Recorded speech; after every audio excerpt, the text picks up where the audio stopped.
right there. I tried to get. Oh, there I go. Turned up. Hey, turned up. You heard? Yeah. Once again, this big fan Breezy with the Brooklyn Nets vlog. And I watched some of them highlights with Joshua and Jefferson. I can see why they got him. He's somebody off of the bench in a rotation that could get a bucket. He could score his own points. He could get a bucket. You know, he looked like somebody like a Bruce Brown type of player. You know what I mean? Look for him to be something like that. Nothing to start. I don't think he would start, but he is somebody that will make the rotation. He could hoop. You know what I'm saying? He could hoop. And I'm not gonna lie. I wanted y'all to see some of the highlights of Joshua Jefferson to see what y'all thought about it. You know what I mean? Shout out to the Nets fans. We the best fans. Y'all already know we fit in the, look into what the roster look like. So this is Joshua Jefferson. Before we judge and say that the Nets made a bad choice with him, let's look at him. And very aggressive Baylor has been in attacking those passing lanes. Jefferson, state team. He has to have a big game tonight. Very aggressive Baylor has been in attacking. He getting his old bucket. Jefferson. See what I'm saying? A lot of the players we got is catch and shoot players. Nice. Look, he good around the rim. He could pass around the rim. He go right. He goes to the paint. He drive the lane. He go left. He go left. Good pass. He is Swiss Army knife. You know what I'm saying? Look at the steal. You see the defense. See him going driving the lane again. Right hand. He can score the ball. He can score. This is a good pickup. Still stuck on. We needed a bucket. I think we get a center in the free agency. And you know what? I think we would have got Chris Nack if he would have fell to 28. But he didn't fall to 28. I like this pick, man. I like this pick. I like Joshua Jefferson, man. He's doing his thing. Iowa State, Florida. Word. Yeah, he looked like he could move. Biggest win over Mississippi State. Jefferson.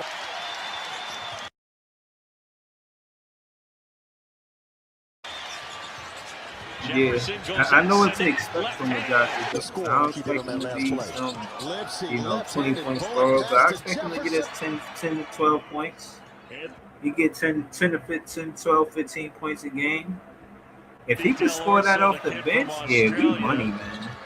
We definitely could, you know what I'm saying, be a better roster with him. It don't help us needing a big man at all, but it do help the scoring, where we going to score. And I can see that it's going to be from more than one player.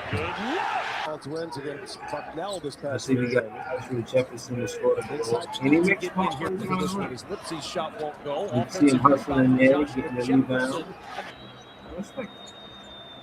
Jefferson with 2 fouls. Pretty good defense there. Daggett seemed like every year had a quality international player.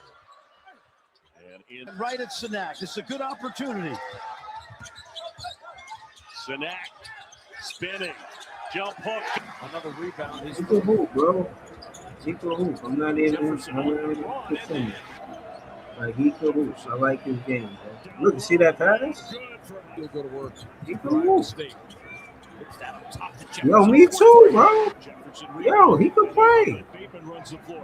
He could play, bro. I'm not even pretending like he just on the net, so let me just back him. I wanted to see what he could do.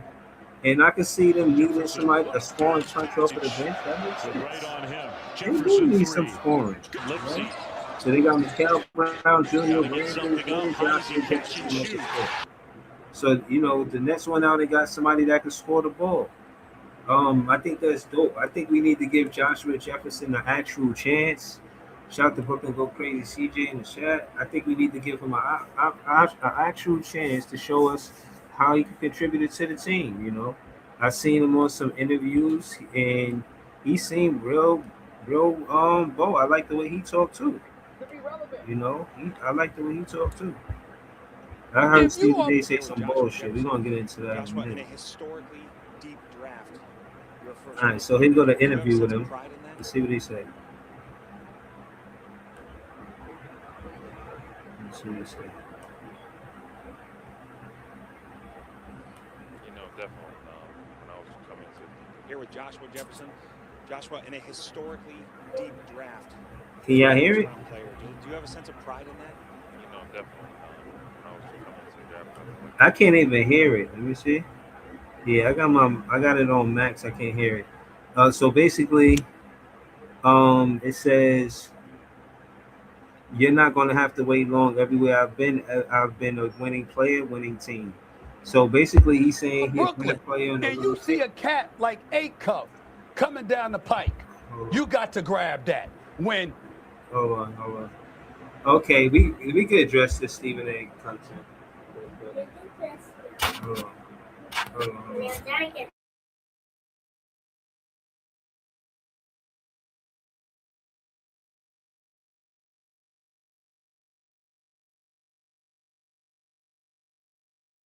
We can address this content. I had seen this. I was gonna wait to address it, but it's right here.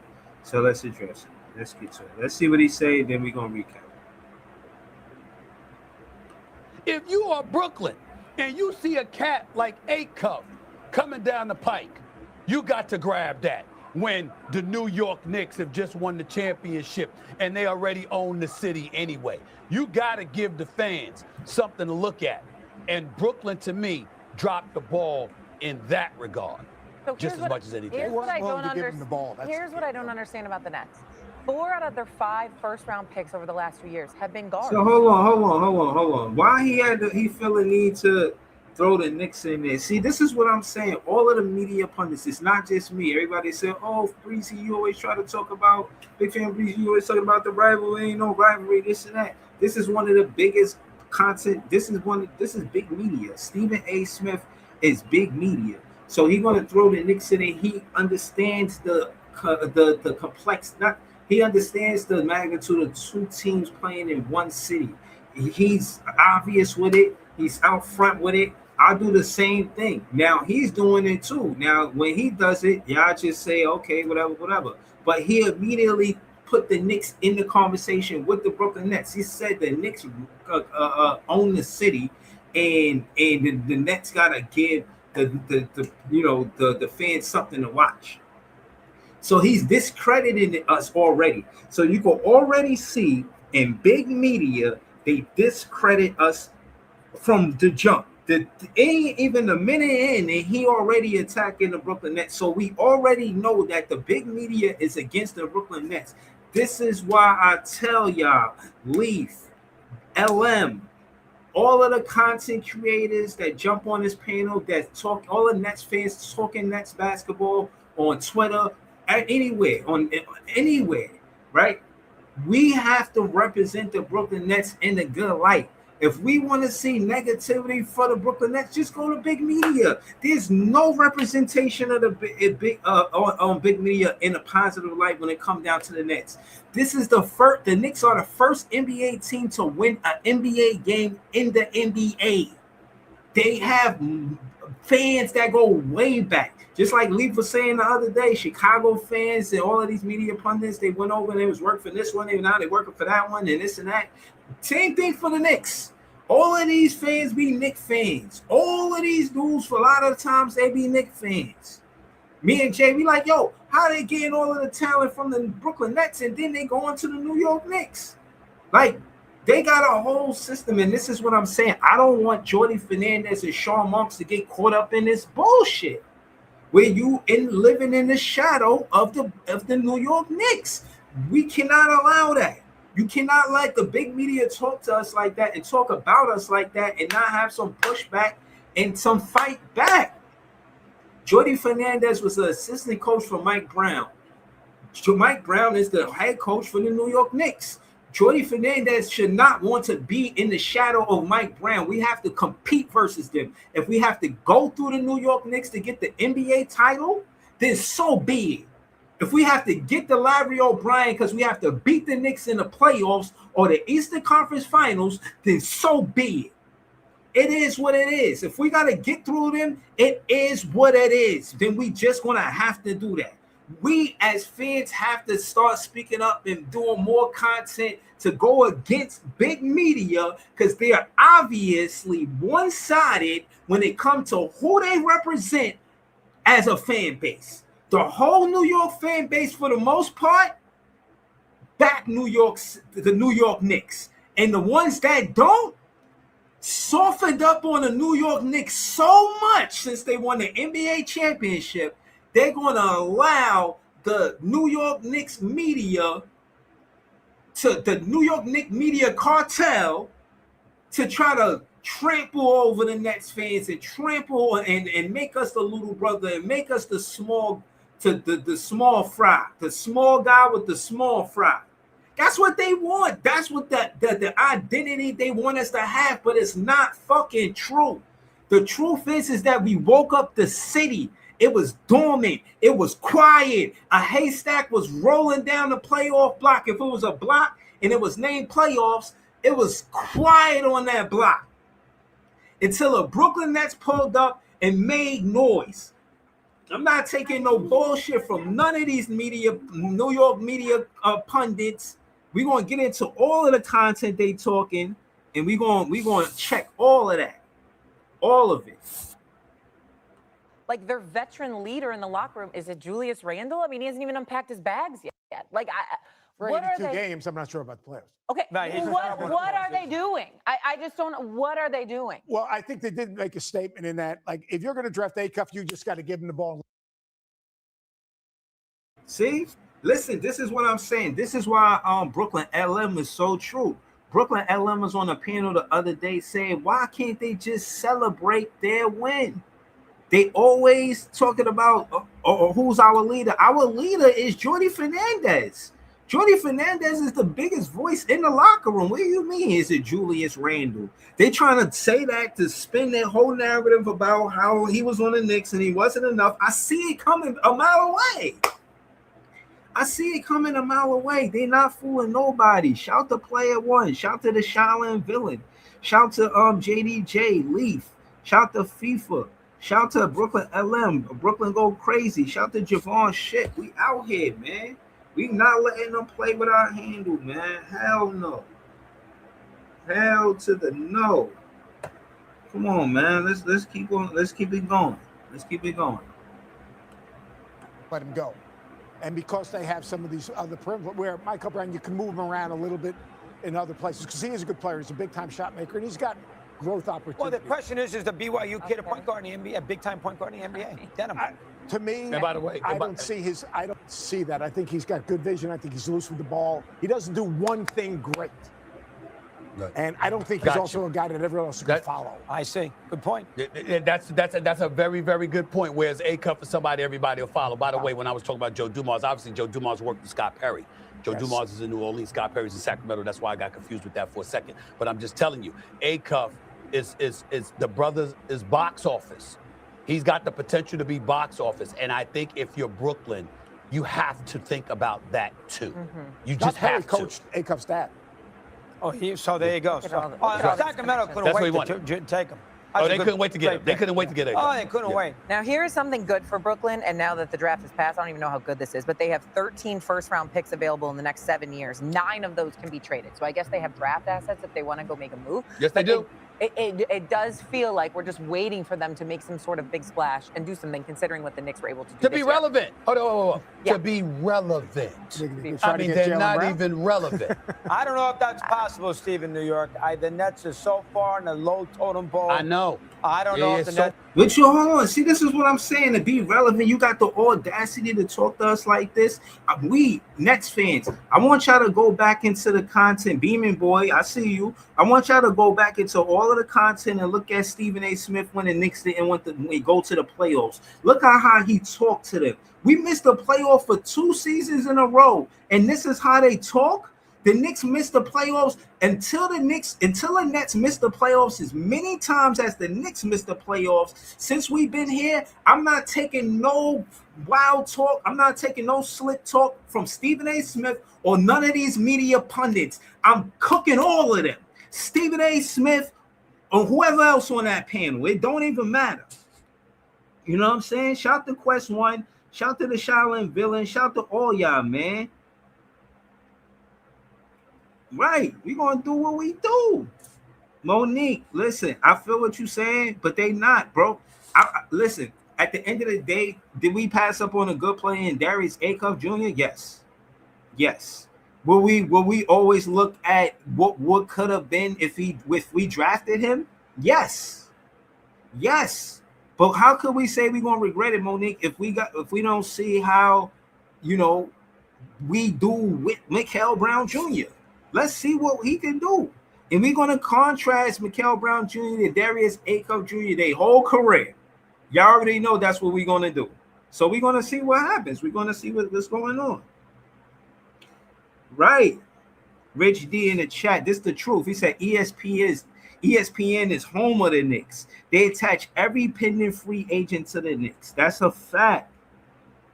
That's a fact.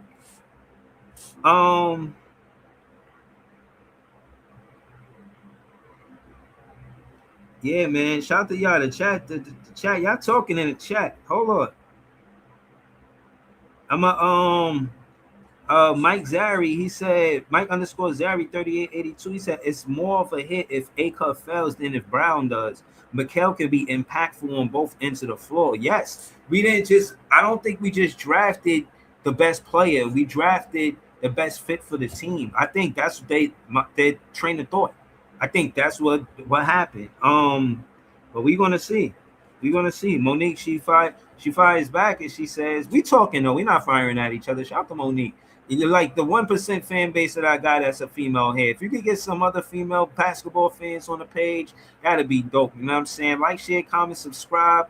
You know how we rock it. Monique said, we seen Acuff on a big stage perform big time. He's a big time player. We haven't seen that from MPJ is my only point. This is a valid point. Part of the reason why I was rooting for Darius Acuff Jr. over MPJ is because Darius Acuff Jr. played well in the tournament and MPJ, due to injury, missed the tournament. So that was enough for me to choose Darius Acuff Jr. over Mikel Brown Jr. However, the Brooklyn Nets chose Mikel Brown Jr. anyway, so this is what it is. And I'm looking for the bright spots in that. You know what I'm saying? We're gonna keep rocking. Let's see what it says. They're worse than the Clippers. Coach,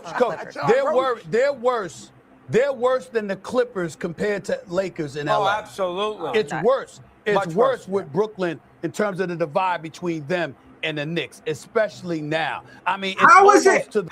No. This is the shit that I'll be calling out, and y'all can send this to him. How is it worse? The Clippers got 0 NBA championships. The Lakers got 18 NBA championships. The Knicks got 3. The Nets got 0. It could never be worse. It can never be worse. Yo, I'm telling you, these big media, I'm cooking all of them.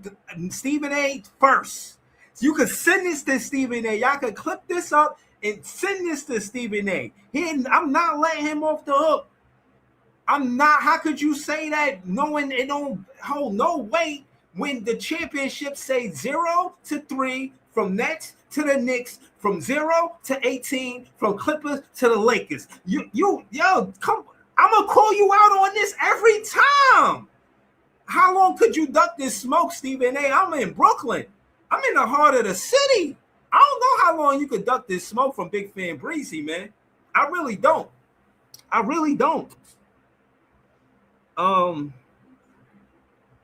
Okay.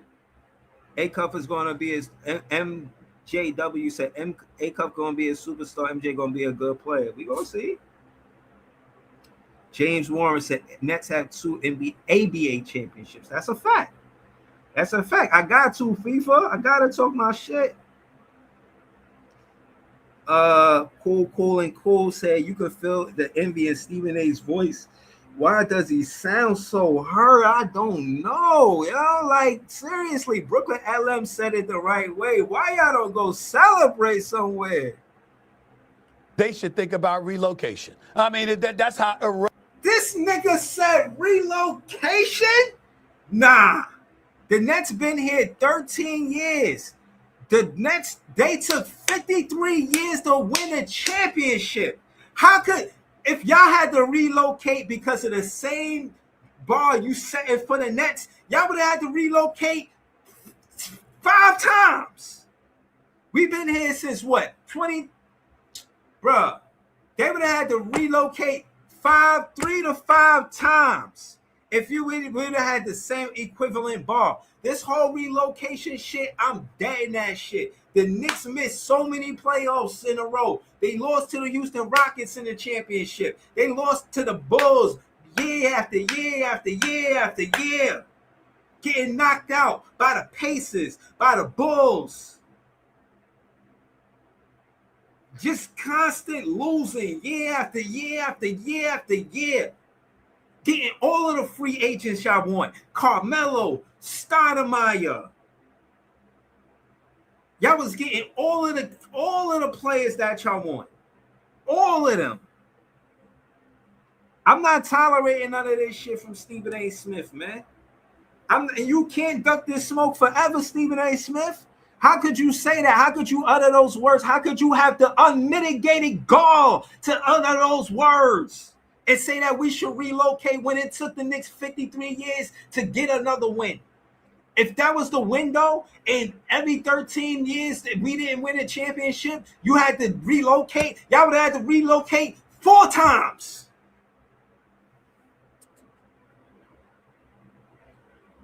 Y'all is wild. Y'all wild. I'm not letting that shit slide at all. Hell no. Nope. Now, that being said, I'm gonna let y'all talk y'all shit, man. I'm gonna let y'all talk y'all shit.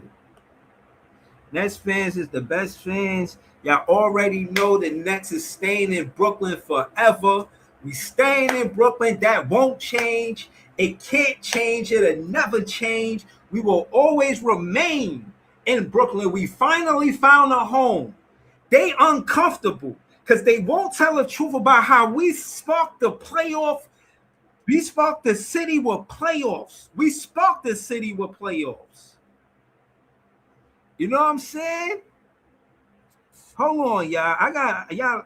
Man, listen. I'm going to be right back, yo. I'm going to be right back. Hold it down, man.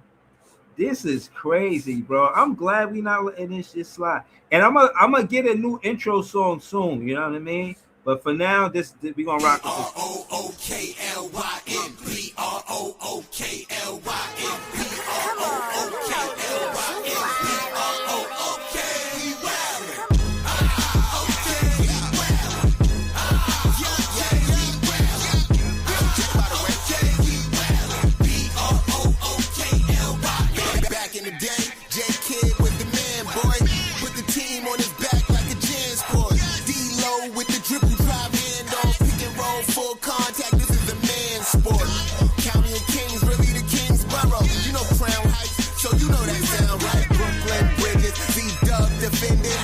block party, claps and double digits. Got the bar clay clicking, the whole block is with it. Left a lot on the table, now we coming to get it. The shook one's gone, we too Brooklyn strong. Can't stop, won't stop from the Brooklyn block.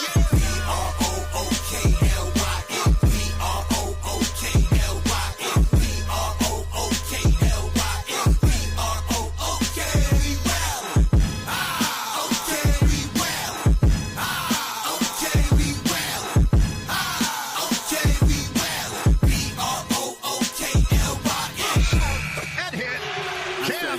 Just give me the ball, I'm fitting the score next. My chair's all net, me and David just all next. Getting back on defense, hit him with strong flex. I'm official like a ref, trying not to get attacked.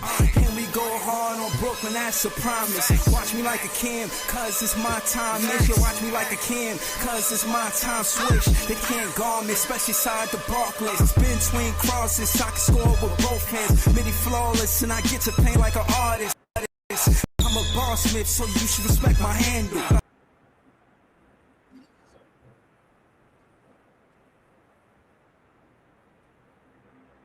Yo, I'm back. Can y'all hear me? Can y'all hear me? Yo. What's going on, Breeze? Oh man, you already know what it is, bro. They wilding out here, John. I can't allow that. I can't allow them talking crazy like that, bro. Don't even pay this dude no mind. When we had the big three, this dude was like, Brooklyn win the finals. Nobody's beat Brooklyn. Brooklyn is number one. I remember this dude. Him, Spike Lee, everybody from the Knicks corner was like, yo, Brooklyn's going to do it. Can I be honest with you? The Knicks would never have won a title if we didn't make New York relevant in the first place. So stop it, Stephen A. Smith. Let's stick to that. Let's stick to that word relevance. Because where was the Knicks' relevance before the Nets went to the playoffs? We made y'all relevant. Where was y'all relevant? How was y'all relevant? Y'all were not relevant for 8 seasons. We've been relevant. We was focused on the draft, 2 seasons back to roll and back to back. That's relevant. And before that, we had Mikel Bridges on our team to make the trade. So we had to be relevant because we had one of the biggest trades of that season. And before that was the KD trade.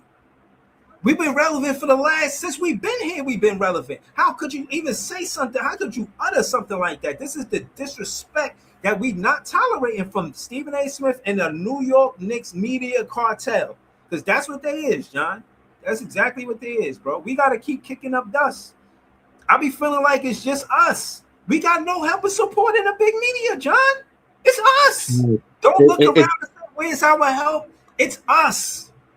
Facts. And it's ironic because before Julius Randle, the most relevant thing the Knicks did was the Knicks fan base put bags over their faces. Throughout all the hell and crap the Brooklyn Nets have been through, I don't think any of us have ever put a bag over our faces. We've actually taken the lumps where they come, and we've always gone back up on our feet. So enough of this Stephen A. Smith crap. Like, honestly, yes, did a large majority of our base want Akov? Yes. Did a large majority want Mikel? Yes. But I think we all agreed you get either one, that's who you move with. And I think Mikel has a lot to offer this team. Him and Jaeger have to build chemistry. That is already situated, and let's see how it develops. For me, with all that singing, dancing, and prancing Sean, Joe, and those other guys did yesterday, you got to get a sense. We've talked about how urgent they've needed to get a sense. And this sensor problem goes as far back into when the New Jersey Nets were in the finals. They didn't have a sensor to beat, Shaquille O'Neal and whatnot. Like, if the Brooklyn Nets could actually figure this out for once and get a good sensor, it would be hard to imagine just how good guys like Mikel, Jaeger, and all these other guards can be, but you cannot get them at their full level without a competent center. So if you tell me Dayron is going to be the center to lead this team next year, you're fooling yourself. But if they can get a Hartenstein or some type of big with experience, I think this team has a shot to really do something. And Julius Randle knows what we're going through because Knicks media were all over him too. This dude got a key to the city before he got shipped for Karl Anthony Towns. And I say to this, that us and Randle have a lot in common. We've been discarded by New York media and press. We've been cast aside like we don't matter. So now the fact we've joined forces, that to me is a little exciting because now Julius Randle and us, we do have something to prove next year. We are going to bring the culture back. We're going to bring the fight back. And what Stephen A. Smith, these guys done, have just added fuel to the fire. So if we get a sense in a few weeks, Brooklyn Nets are coming, and we are going to beat the New York Knicks at least once this season. We got fire now in our bellies. Right. We do. Earlier today, hold on.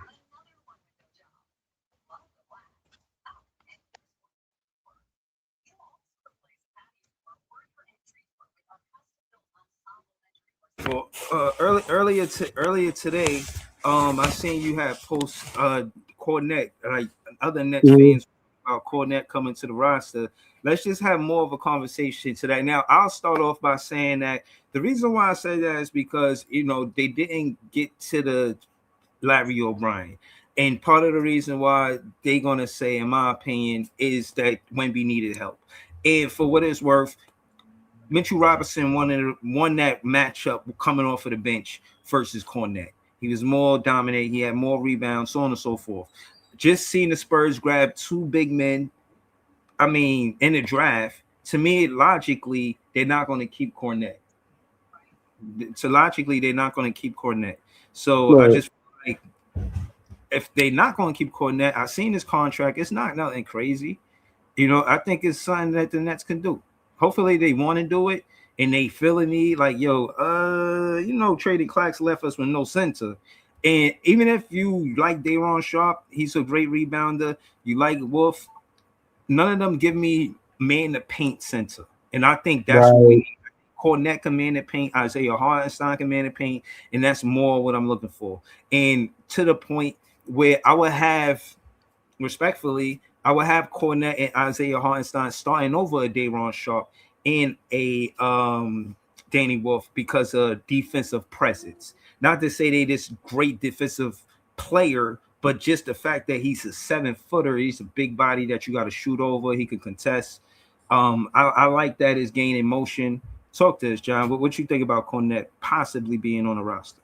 Yeah, I mean, Cornette really broke out when he was with Boston, won a championship with them, went to the Spurs. I think he had some decent moments last year. Obviously, in the playoffs, that was a different story. But, like, that's a good thing about Hartenstein and Cornette. Both of them have champion experience. I would say Hartenstein is probably the better big over him. But in the case that OKC does retain Hartenstein on a cheaper deal, which they can do, I think the Spurs have, like, big overload. They have all those vet bigs. They got 2 bigs last night. That's why what made Christmas last night is Sean has 20 second-round picks, and I'm watching those other teams trade 2-3 second-round picks to get bigs. I'm like, if they can do it, why can't you? That was like my main complaint of last night. So getting a guy like Cornette from the Spurs, I think it's very easy for the Nets. Like he's only making, I think, $9 to $10 million.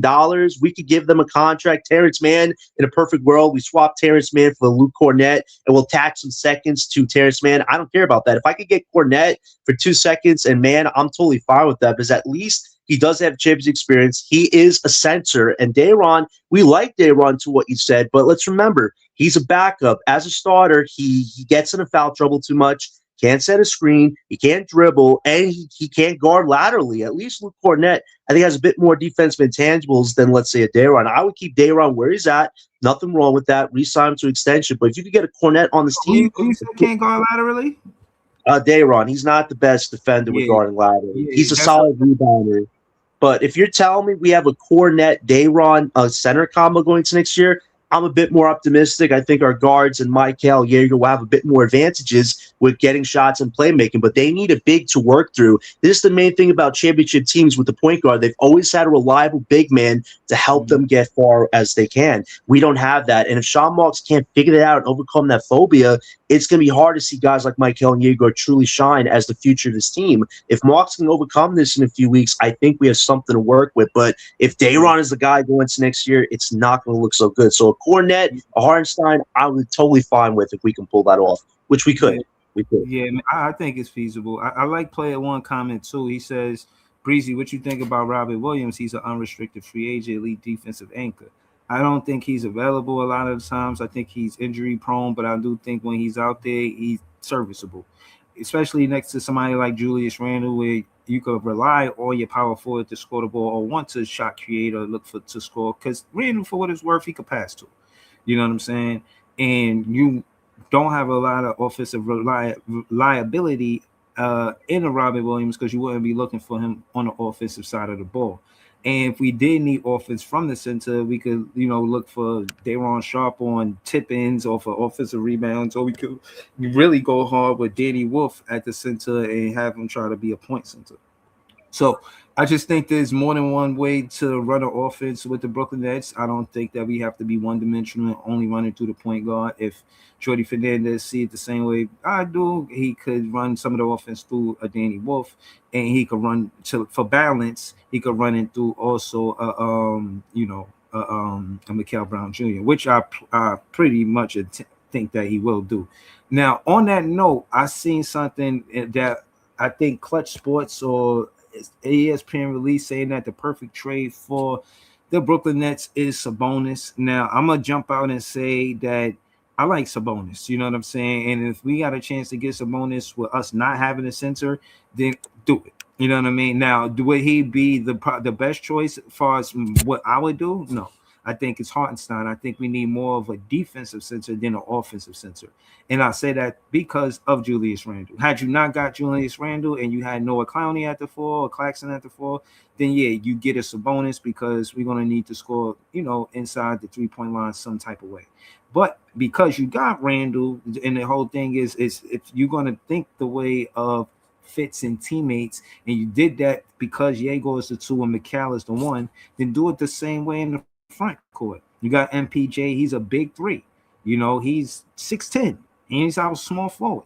So we got a 6'5" point guard, a 6'8", 6'9" two guard. We got a 6'10" small forward. We got Randall. He like 6'9". We need a big man. You know what I'm saying? It just makes sense for us to get a big man. So I would say I am interested to hear more of the Sabonis trade, but it is not priority. It's top 3, not 1. I got Isaiah Hartenstein 1. Not gonna hold you. It hurt not getting Chris Sinek last night. I did want that pick. Isaiah Hartenstein 1. Robert Williams could be 2 or 2A, and who's Cornette? I would say Robert Williams over Cornette. Robert Williams 2A, Cornette 2B, and 3 Sabonis. That's where I'm at with the Nets getting the big man. How you see? If you get Robert Williams on a discount, I'm fine with it. It's just his knees are very cooked. Like, he's not what he used to. When he was Time Lord with the Celtics, that dude was definitely special. But I feel like the injuries over the years have definitely slowed him down. But this is what Sean likes to do. He likes to sign those project guys that have injury concerns. So I wouldn't be surprised if Williams on the cheap is on our team. But I do think Cornette or Hartenstein would be a way better choice because we do need our guards to shine this year. So I need bigs that are going to be consistent, are going to show up and not have to worry about injury problems. So as far as the other stuff there goes, yeah, it's very interesting dynamic for the Brooklyn Nets. We definitely have to get a center very badly, but I think we definitely can. My thing about Sabonis though is I don't think that move is possible because you did salary dump Claxton to get a salary dump in Randall. We only have $20 million of cap to work with at the moment, and Sabonis is making over $40 million for the next 2 years. I'm kind of happy we didn't get Sabonis because I think his offense and his defensive issues, they cancel each other out. That's why some people always say the dude puts up great numbers, but is he a needle mover like he should be? And unfortunately, his defense has always been a huge issue. So after the Randall move, I don't see how we could get Sabonis unless you do MPJ for Sabonis. But then how does that work? Is Randall the 3 and Sabonis is the 4? And then I think that would be very clunky if you ask me. So I don't think the Sabonis move is even possible anymore. So let's call it what. I'm gonna just say where I stand. I like our 1 through 4 situation. I do. Yeah, y'all already know that I was a fan of A-Cuff coming to the team. I'm letting it go. He not on the team. It is what it is. Mikel Brown Jr., he got an upside because various reasons. And again, him being a better defender than Yegor is one of the things that draw me to it. Because to be honest, I feel like Darius A-Cuff Jr. and Yegor defense is probably the same. You know what I'm saying? Now, I just went into it thinking like it can't be no worse than Yegor. Probably like around the same level. We're gonna listen to Mikel Brown Jr. talk about some of this stuff. Let's see what he's talking about actually. Hold on.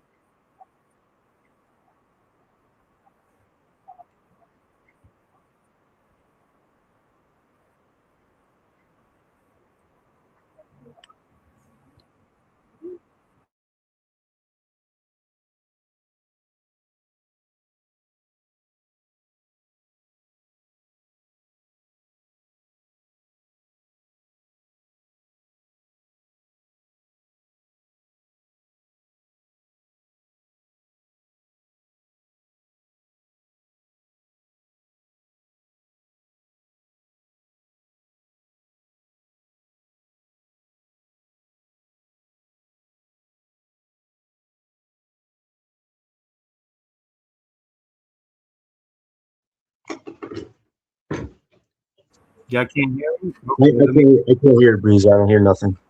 Y'all don't hear me? I don't. Okay. Let me. All right. So basically, can y'all hear me? Yeah. All right. So basically, if y'all didn't hear what he basically said, I'll take accountability for not playing better defense last season in college. There was the film that I watched that I looked and said to myself that I could have did better on defense. But I didn't even finish seeing what he said. I wanted to hear how he was going to end that off. You know what I mean? Let me see. Can y'all hear it now?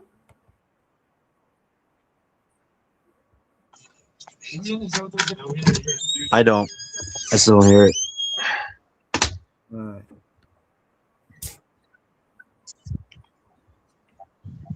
All right, so y'all can see the caption. I got the caption playing.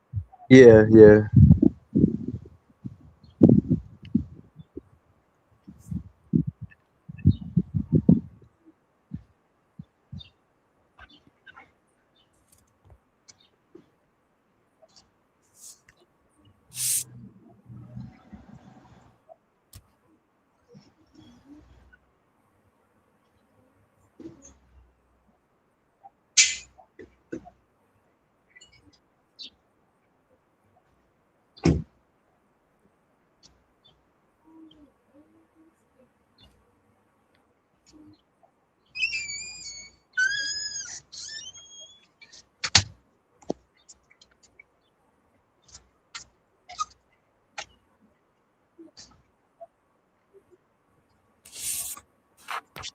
Okay.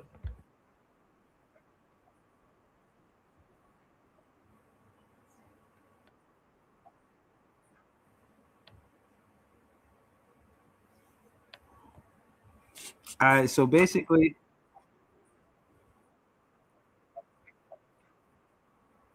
hmm. All right, so basically, I'm gonna paraphrase what he said. He said, "Don't y'all can't pick on me on defense. I ain't the one. You thought I was, but I ain't the one.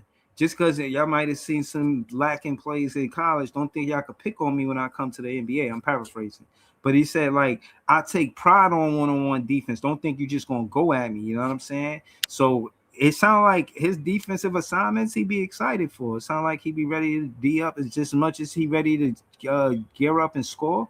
He's ready to gear up and play defense. So I like that. Basically, John, he was showing that he got cojones and he's has accountability. So he shows that he's coachable. And I'm not gonna lie, the more I hear from him, the more I hear his mindset, how he talk, how he speak, how he conduct himself. He do seem like a leader, somebody that could, you know what I'm saying, be coached for one. And I think that's the beginning. If you could be coached, then you can learn. If you can learn, you could be better. And I think he's open to that, idea. And look forward to him playing.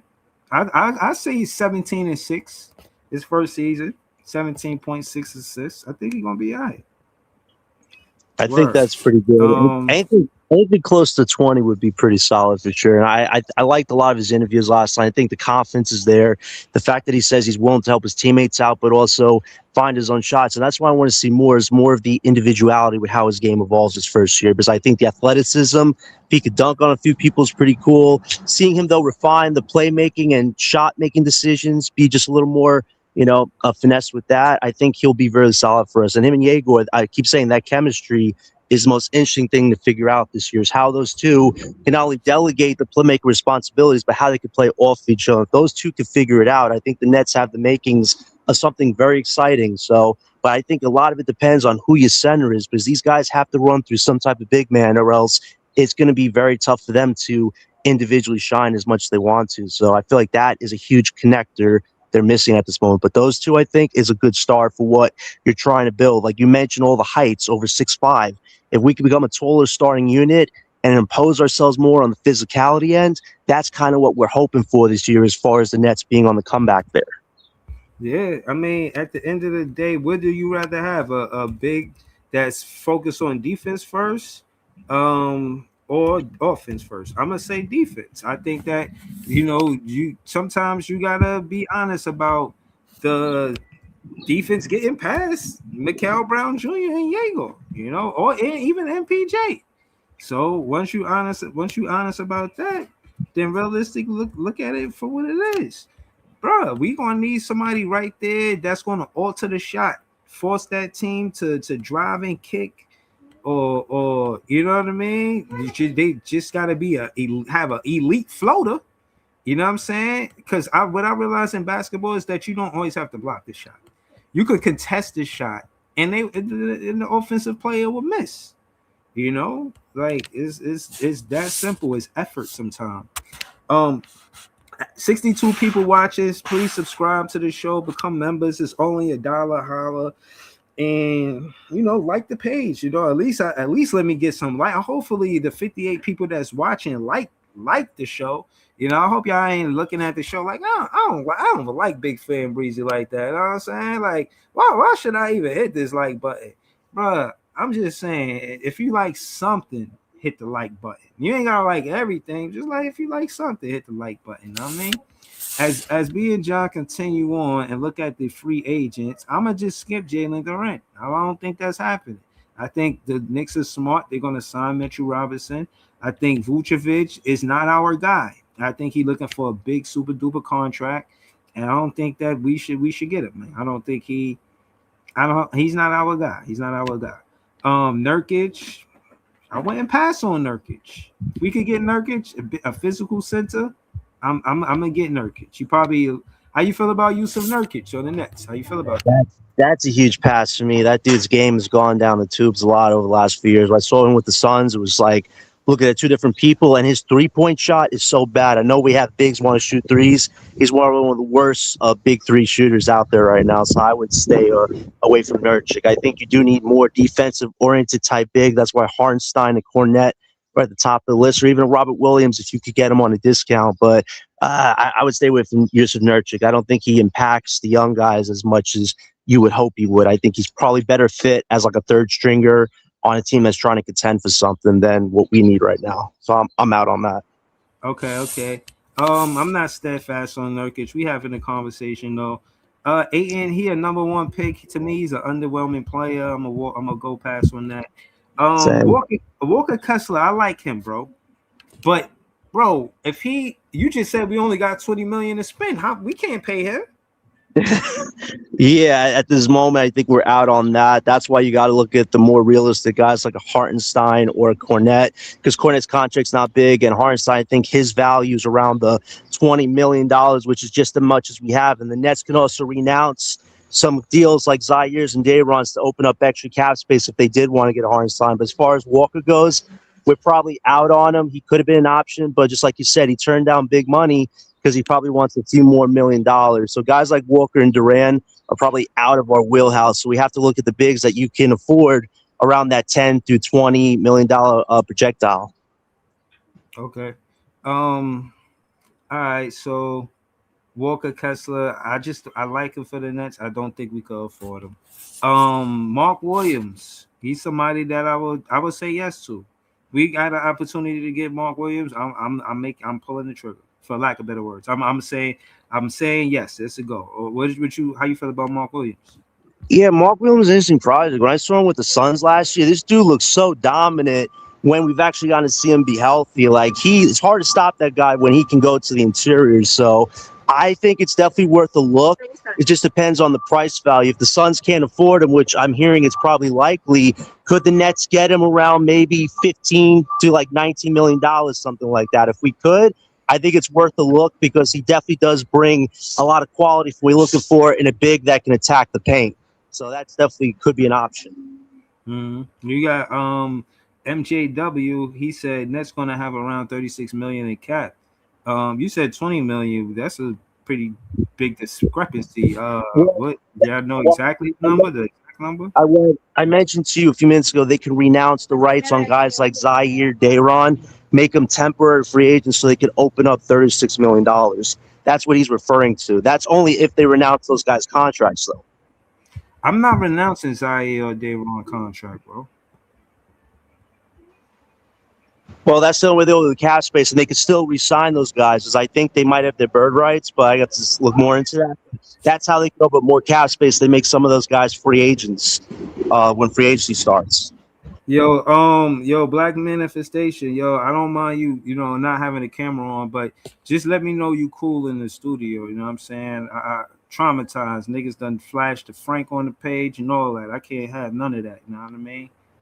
Oh, all right, we good. I appreciate you, bro. I appreciate you. All right, yo. Peace, man. Sorry I had to question you like that. You know what I mean? But I got to take drastic measures. You know what I mean? People that violated the panel before. You know what I mean? Yeah, I understand. It's all good, man. Sorry that we didn't get a call for you.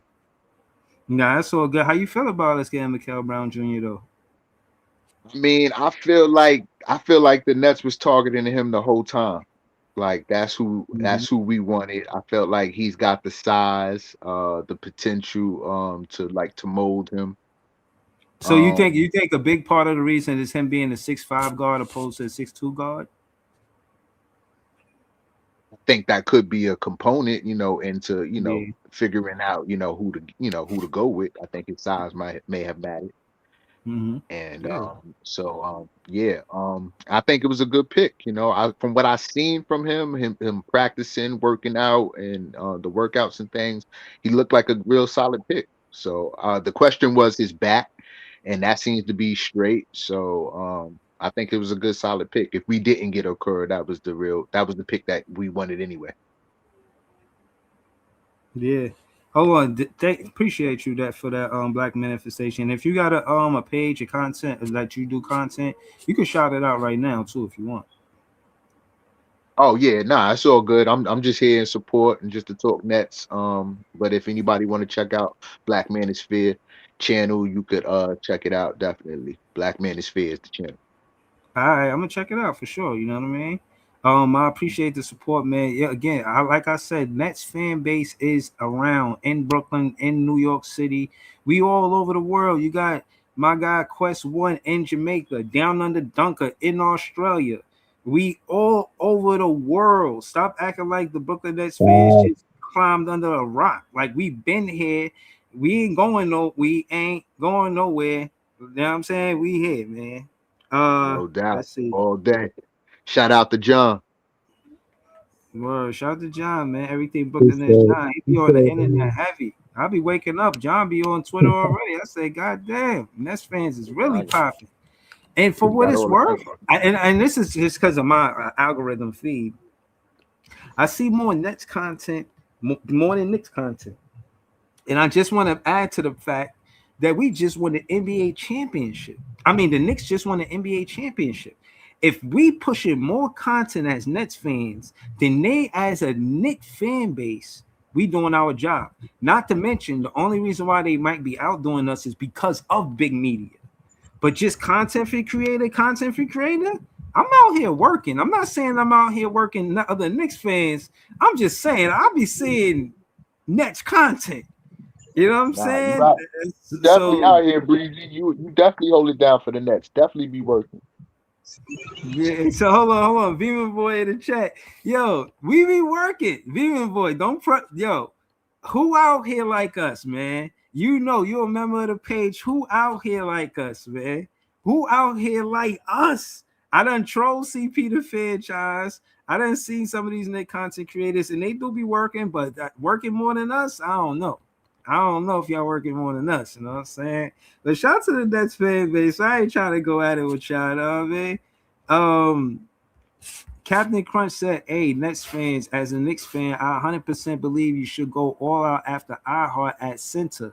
He will drastically change the team for the better. How you feel about what Captain Crunch said, Black Manosphere?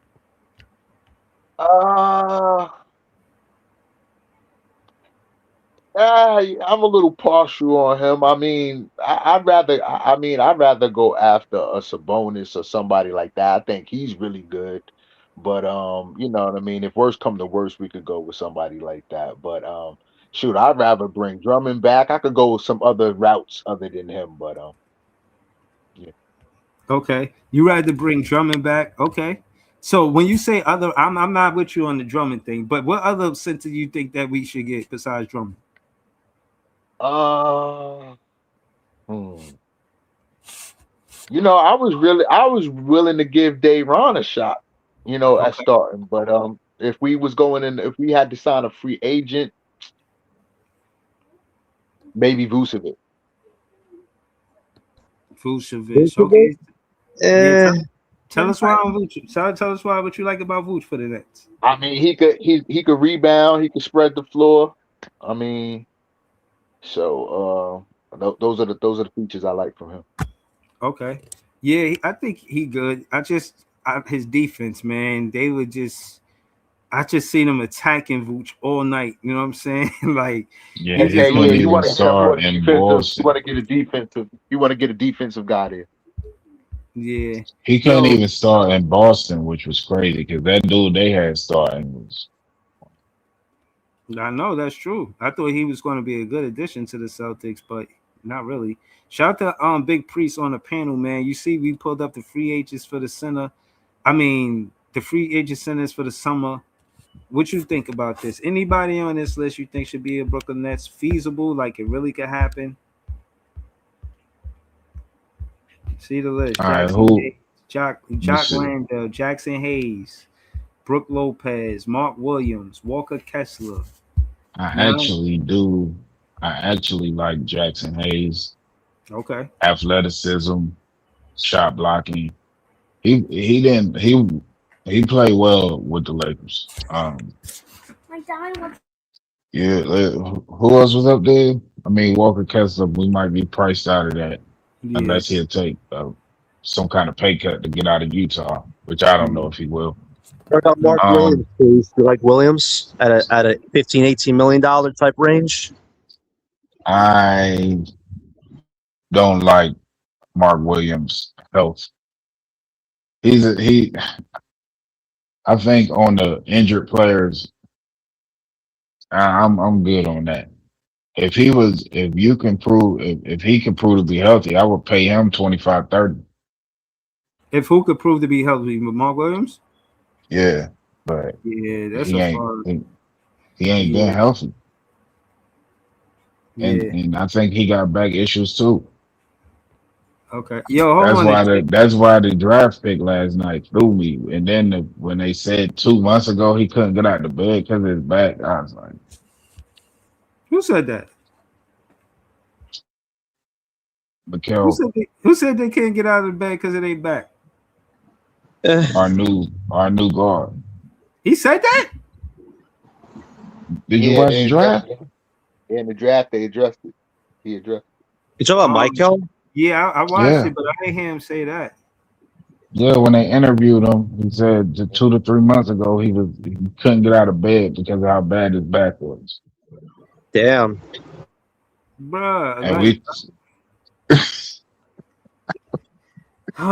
but don't worry. It's not like a chronic thing. Like, you know what I'm saying? It's not like a chronic. It was a one-time thing. He's over that, right? Man, I was tight, man. How we passed up on A-Cup for, man. I mean, we here now. Right. So, listen, the reason why I put my head down like that is because I had a back injury and I couldn't play ball.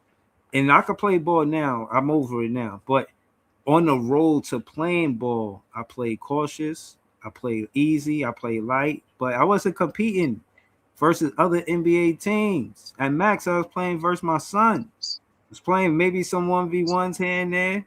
I did beat a Knicks fan after that, but after that's neither here nor there.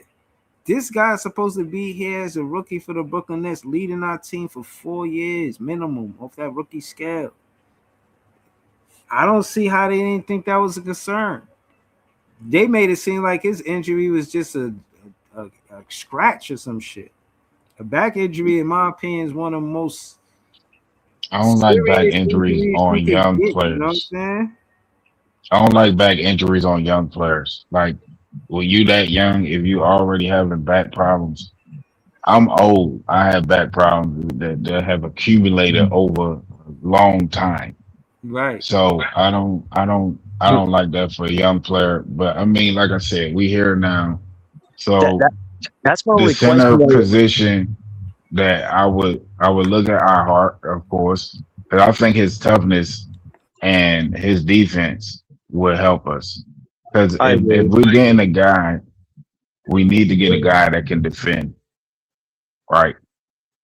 So I like Hartenstein. I like if Mark Williams 15 is a lot for his injury history.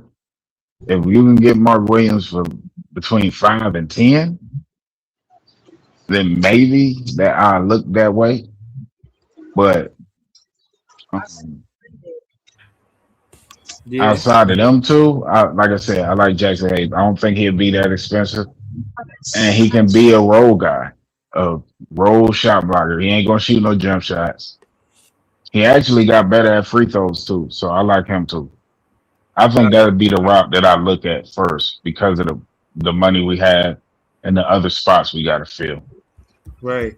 But it's no way they could wake up and go day to day and don't know that we need a center. Like that gotta be in conversation at lunch, at the water cooler.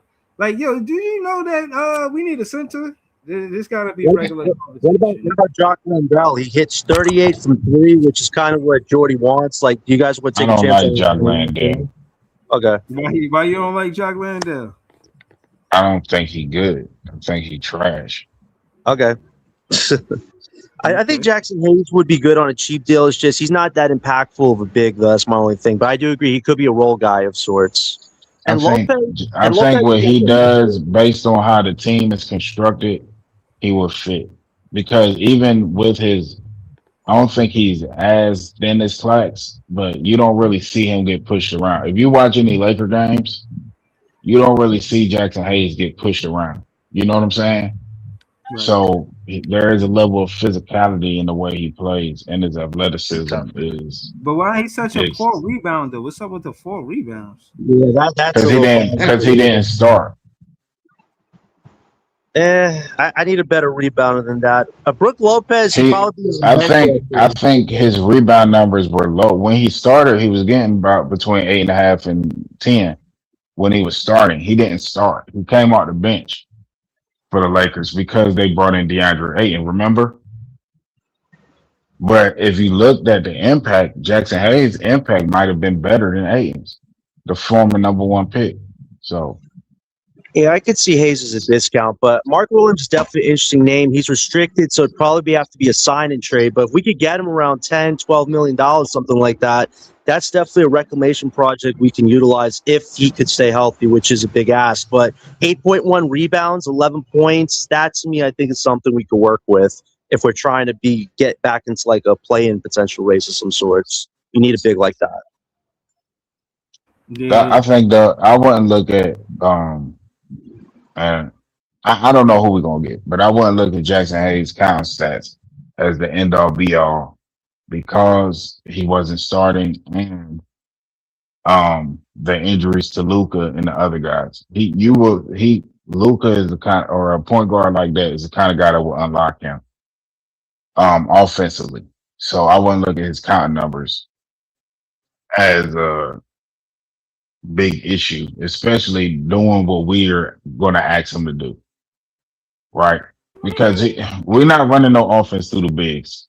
Clearly, it's going to be kind of like my homeboy said last night. He said with Randall and Michael Porter Jr., they gonna get up probably 50 shots a game. He said that'd be like the easiest parlay you can ever hit. Shot attempts for Julius Randle and Michael Porter Jr. But if they had a parlay for shot attempts, I'll be a millionaire. They I do. would win 20 over 20 shot attempts. Yeah, they do. Where who do that? DraftKings don't do that. On Prize Picks. Prize Picks. Okay. Yeah. Damn, they just got shot attempts. You ain't even got to make the shot. Yeah, shot attempts. Yeah. Wow. So I think and you want to get somebody that can kind of play that backside with Randall, right? That's another reason I like Hayes. I like Williams too in that way, but I don't trust Williams' injury history. If Williams was a happy player, he'll probably be over Hartenstein on my list. But I don't remember the last time he been healthy. Do y'all? He was okay this year. I think he played 60 games, but I still wouldn't get Rob Williams because of the knees or very cooked, man. That's the only problem, and that's something Marks would go for. But if you get him at a discount, he can still rebound. Like, it's just what more can you get out of him when his knees are already a weak side of his game, and that's the problem. I don't know what way we go. That pick just threw me for a loop. That's why they ain't coming last night. I was like, come on. Are you talking about that second round guy we drafted at 28? No, I was talking about A-Cup going to Sacramento. Look, a lot of people like Mikel Brown Jr., so I'm against, and we got another Mikel in Brooklyn, so we'll see how that goes. We got some big media saying some good news about the Brooklyn Nets. It's the first big media content I seen saying something half nice about the Brooklyn Nets. We're gonna look at it, listen to it, recap it, but don't expect a lot of it. You know what I'm saying? I'm actually surprised. I don't expect none of it. You know what I'm saying? I don't. I never expect. Yeah, They've hardly been, hey, yo, Breeze, they've been hating on us since KD and Kyrie came here because they ain't go to the Knicks. Like, straight up. All right, so here we got this guy saying whatever he's saying. Let's check this guy out. I love the top 5 in this. The B, and here's why. Because 3 to 4 years from now, we will either look back on here we go. The B, and here's why. Because 3 to 4 years from now, we will either look back on this and say this was a great pick. It was an A because he lived up to his upside, and his upside is as one of maybe the best guard out of these 4 freshmen because he's that naturally skilled. He's a late bloomer. You heard Avery talk about Keaton Wagler's late growth spurt. This guy did it even more. He was 5'8" when he was a high school sophomore. He's grown 8 inches, and now he's got the athleticism to match. So naturally skilled. He can shoot it. He's got more bounce than many people get credit for. I think that's the missing part of the evaluation. But we just don't know how durable he is. He played at 4 high schools in 4 years. There were some red flags in that medical, which I'm sure Matt can speak to. If they pass on guys like Darius Acuff and Kingston Wagler, and he does not have durability in the league, this pick will not be looked back on well. But if he is healthy, this could be a home run. I love the top 5 in this draft. I also would have taken Mikel Brown 6. So what I'm about to say might sound weird, but like if this really pops the way it can, he'll be one of the 5 best players from this draft. Avery, did the Brooklyn Nets just make a mistake drafting Mikel Brown Jr. over Darius Acuff? I agree with Matt. I would have taken Acuff here. And I know we're going to talk about him in a minute, but I had Mikel Brown, going 8. I didn't have him, going this high, but he's a terrific player. He's, obviously questionable with some of his shot selections, but, really good ball handler. The Brooklyn Nets, I once was the Brooklyn Nets first coach to coach in the Barclays Center for the Nets. They drastically need some good news. So we'll see. This kid, I think he can go either way. He'll be a perennial all-star. And then if he doesn't play up to his potential, this could potentially, be a bust going. Okay, so they on the fence, and a lot of people, not just fans, felt that the Nets should have took Darius Acuff Jr. over Mikel Brown Jr. So we'll see how it plays out. We got the summer league, we got the preseason, we got the regular season. We still got to play basketball. You know what I'm saying? How I am, Breeze. I support the players while they got Brooklyn across their chest, right? Now, that being said, this was stupid. In my opinion, Darius is so gifted of a scorer that Barclays would have been lit up. You know what I'm saying? With some of the plays that he can. Yeah. You want to talk about lighting the beam? They're gonna be lighting that beam in Sacramento because he's gonna have the ball in his hands, and it's gonna be exciting. Mm-hmm. I got a Sacramento. I understand that. I got my guy Big Ox from Players Choice, man. I'm gonna try to get him on the show and talk hoop with him. Yeah, ask him how he feel about Acuff. That's the one they wanted. They did not think he would be there, and he was there. So see, and you know what it was too that made me feel like we might miss out on Acuff is the relationship between Acuff Pops and the front office of the Sacramento Kings. He got some type of connect. Acuff Pops got some type of basketball connection to somebody in the front office with the Sacramento Kings. And when I seen I was gonna say this real quick, and I think John. Give me credit because I don't typically kill Sean Marks. But if you know you're taking Mikel Brown Jr., you should have went back one spot and got some stuff from Sacramento. You should have got a censor. Like, you get Mikel, you got to get a big compliment. This is my only word with Mikel. I think No. What I'm saying is, if you knew Sacramento wanted Acuff, I'm calling them saying, we finna take Acuff here unless you can give us something to make it 9. You see what I'm saying? Yeah, I get what you're saying, but we couldn't have done it because once you did the random move, you don't have the cap space to get anything else alongside Mikel if you did the trade, unless you're just swapping picks. Like, what picks to the Kings? No. I mean, picks and more assets. future stuff. The Kings don't have a lot of good assets. They don't even have a lot of good young players that we'd want. So I don't even think that was worth a conversation. I hear what you're saying, though. My thing is this with Mikel. I think he's going to be a skilled asset. But here's the thing. His athletic ability is a huge reason why they want him, because he could dunk to the rim. But if that back pops up, whatever athletic ability that makes him special, if that is compromised, then the argument is, how is he better than Acuff? Because height and athleticism is why they really wanted Mikel over Acuff. You can talk about the comparisons with their playmaking skills. I think Acuff is more ahead than Mikel, but again, the athletic ability and defense is why they got this guy. And if his back flares up again, there's a lot of shades of Draymond and disconnectedness on both sides of the floor. Concerns with taking the gamble that we did. Jalen Williams. It pays off. I really do.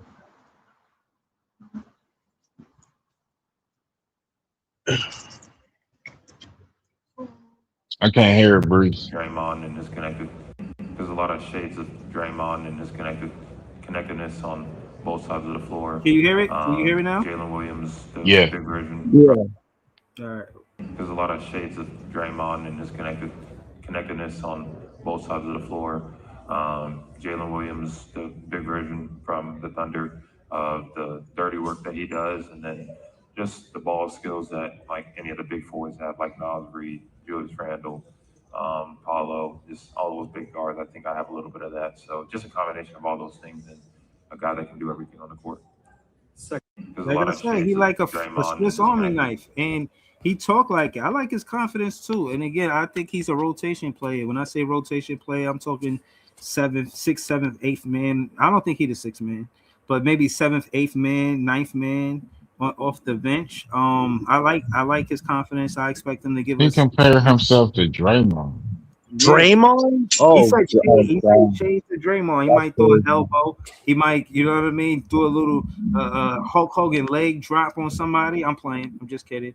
But I imagine he meant defensive and rebounding, and hopefully he meant some facilitating too, where he could, you know. And I seen his highlights. He did have like a few good passes to once he got inside of the paint. He didn't force the finish. He found the big man in the paint. I like his confidence, and it seems like he knows his game. It seems like he knows what he's good at, you know, and that's a plus going into NBA. Hold on, let me just shout out player one. I gotta make player one a moderator too. He's all right, chill out. The player one said he just became a YouTube member, and yeah, thank you, appreciate that. Yeah, I think Joshua Jefferson is going to be a good prospect for us. I think he could definitely give you some intangibles. It's just I wish we could have got a big somehow in the draft, because a lot of teams were trading seconds to get another first. And if we would have had a center alongside this, I think Sean Marks would have had a decent night. But I just don't know if this is the logical move. But I will say this, though. The guy that this has the most effect on is Noah Clowney. If this guy becomes, like you said, an 8th man, which that's a huge bar, but if he does become that, then Noah Clowney, I don't think even has a future or a contract situation with the Nets next year. So I feel like right now it's that man Jefferson versus Clowney for those minutes at the back. Okay. I'm tripping. Agree. So that's Jefferson, the second pick. That ain't Mikel. Do you got Mikel interview? Right. This is the Mikel interview. I'm gonna go get it, but I just wanted to say this to the chat. I see y'all saying that it's a reach. And yeah, of course he's not going to be as polished. I'm thinking he was a reach. I had him as a second rounder. But go ahead. No. I'm not talking about that. I'm talking about what the chat's saying. I'm talking about the fact that yeah, it's going to sound like a reach that he's talking about all of these players that's polished and you know what I mean? They been in the league, they veterans, but he's saying that he, I guess, models his game after them. He's saying, I got shades of Randall, so I might try to get downhill and play like Randall. Some of the times, these college players, they watch film, and these are the players that they watch, and they probably watch players that got their body weight, body height, body type, and he contrasted himself to Julius Randle. Julius Randle is going to be on a team. That's great. They could right there. That could be mentorship right there. You know what I'm saying? So I'm saying that to say I think we got a good player. To Big Priest point, I don't watch college balls, so yeah, maybe I imagine you're right, but I do think he's going to give us some scoring off of the bench. I do think he's going to be. And to be fair, I started looking up some of these names once the draft process started. I didn't watch a lot of Iowa State. I ain't gonna sit here and pretend like I watch. It's 100-something schools. I can't watch all of them. You know what I'm saying? So I started looking up some of these people, and once the draft process started. But for him, I had him around a second round pick. But it was still in that like 33, 35 range. So that's where we would have been picking had we not made the Randall trade. So that maybe that's the guy that they had their eyes on for that pick. And Nah, they that makes, just took him. but not to your point. They probably moved up to 28 to make sure they get him. Yeah. Shout out to Leaf in the chat. He sent a super chat. This is his handle, Leaf4788. He a moderator on the page and a member. This is his handles, youtube.com/4788. Y'all can subscribe to Leaf. I think he on his way to 500 subscribers. Leaf, talk to us, man. First off, I want to say, bro, like the reason why I was 100% in the knowledge that front office wasn't going to pick Acuff is because what I've said after the KD and Kyrie trade, and eventually after somebody got cut, they don't want nobody coming and being bigger than the program.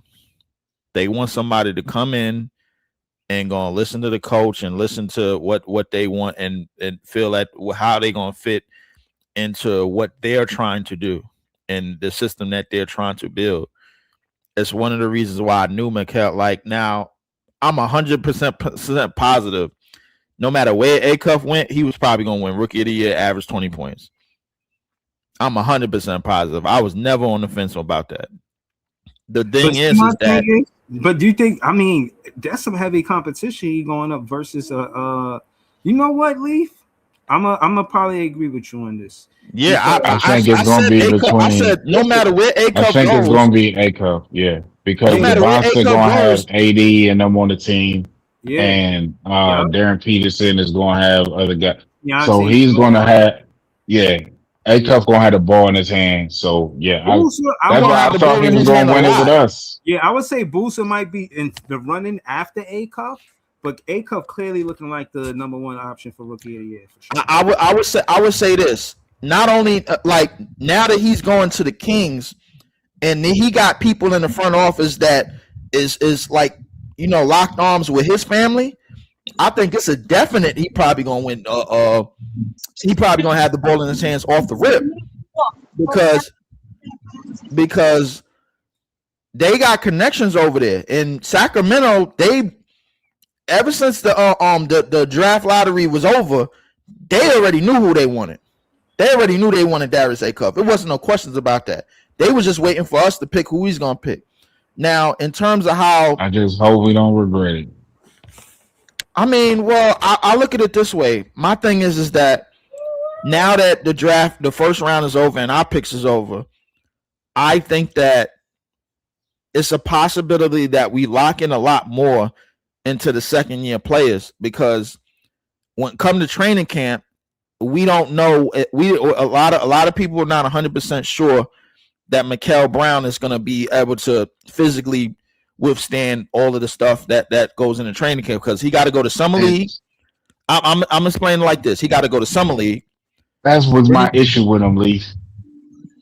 I understand that. 19, I knew that. Can't handle. Come on, bro. I knew that. Let me finish. I knew what the issues was going to be. I just knew in my mind, because that's how I was thinking. I mean, I didn't mind Acuff, and I didn't mind Mikel.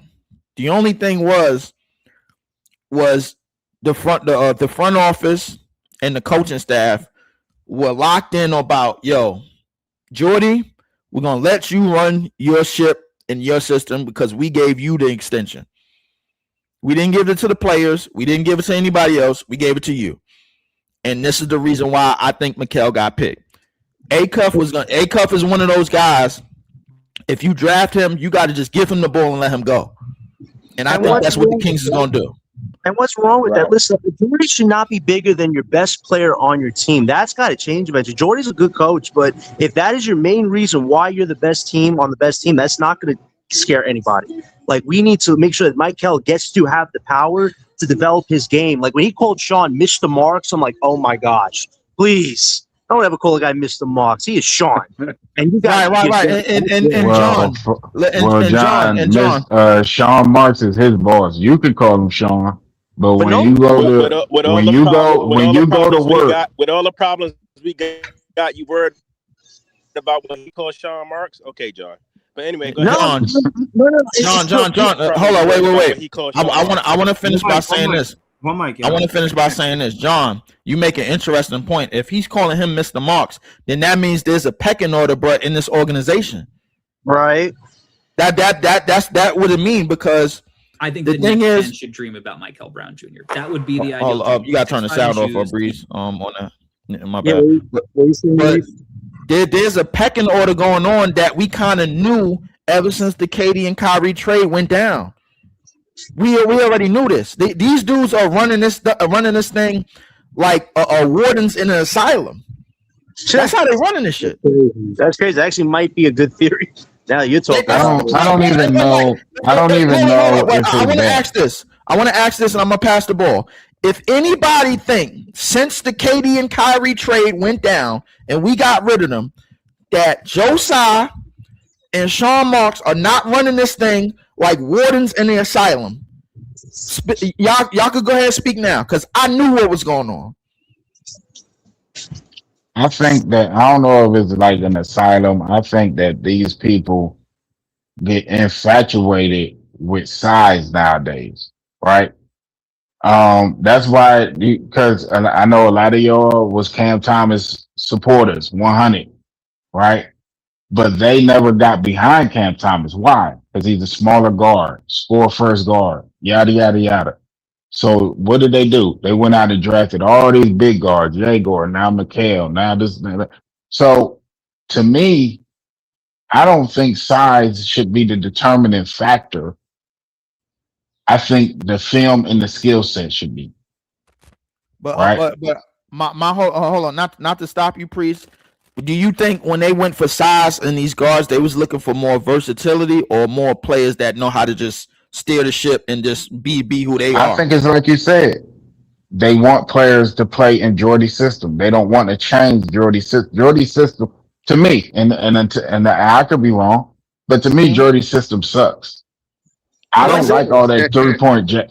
I don't like all that 3-point jack and bulls crap that we do. We play like Boston. That's why they got Randall to change that, because he's not going to be a finesse 3 guy. He's a bully ball player, and you need more of those guys. So I agree. That's what's got to change. So if you tell me that Jordy's the number 1 guy on this team, that has to change. It has to be your player. If Mikel's that dude, he needs to be initiating with Randall. And if that's not the case, then what are you doing? I got just two things about that. It, like, Jordy's system is the same system that had Struder and Cam Thomas averaging damn near almost over 40 in the backcourt. That was Struder. That was Struder and Cam. That was not. Yo, Struder played this. Look at this, Lee. Watch Struder throughout his career. He plays the same way. Watch him in Germany. He plays the same. He only knows one way to play. Cam only knows one way to play. We got them out of Dodge. Now look how we play. Okay, go back to the 2023 Sacramento Kings, because it's been said out of Mike Brown's mouth that Jordy was coaching that team. If you're telling me, if y'all sitting up here telling me that De'Aaron Fox, who was going crazy that season and who won a clutch player of the year, and Sabonis, who was leading the league in rebounds with 20 and 14, that wasn't Jordy's system, bro, I'm all ears. That was nothing. Listen, what Dennis and Cam did, that was just an anomaly, whatever that you want to call it. I'm not gonna use when you got a guy like De'Aaron. I'm not gonna use when you got a guy. I'm not gonna use when you got a guy like De'Aaron Fox, or a guy like, or when people use what he did in Denver with Nikola Jokic. These are different type of players. That's why I wanted to get a different type of player in Brooklyn. You see what I'm saying? So I didn't want to, because I think it's like you said, that they drafted Mikel because Mikel would slot in and do exactly what he's told to do. I agree with you Right. 100%. He could be molded. He could be molded into the system. He could be molded into something that they want him to But mold I into. wanted Yeah, I somebody understand that. that can transcend the system. Right. That's what I want too. Like, he needs to be that guy. Alpha dog. Yes. Like, I don't need a dude in the system that's a good soldier. I need a King Alpha right now that's saying this is what Brooklyn's going to be in 2 years. We have to see that. And if Jordy's the one winning everybody in, what are we doing? Hey, listen, I'm not mad at y'all for thinking that way, and I'm not mad at y'all for like understanding. Who's the good soldier? It's not really a good soldier, but it's not really a good soldier, I Joey. Know who's the good soldier? I want to know who's the good soldier. What player y'all referring to as the good soldier? Because I know it's not Mikel Brown Jr. No, it's not a player. We talking about how the system is ran, bro. Because everything in our organization right now, in terms of first of all, why are we even talking about the system? Do y'all understand that Jordy is trying to develop a bunch of young players? We're sitting up here judging him off of what he's doing right now in his system when he's still trying to I'm sorry, I don't mean to curse on your platform, Breeze. He's still trying to develop a bunch of 19 and 20 years olds. You cannot fully put that towards him. Now, when we get a competent team and we up and running, you absolutely can. Because like Priest said, thank you for proving my point, Priest. When he had better players like Schroeder and them, we look better. But obviously, right. he's not gonna look good last year with a bare bones roster. So give me a break. You're trying to judge the dude when he got a bunch of 20 and 19-year-olds and castaways on his roster. Joe. Nah, hold on. Not the system. The system shouldn't even matter right now. Joey, not to cut you off, bro, but I'm just talking about what Joe Tsai and Sean Marks want, and I'm explaining why. The thing is that I somehow knew, and I knew you when you was coming up in here.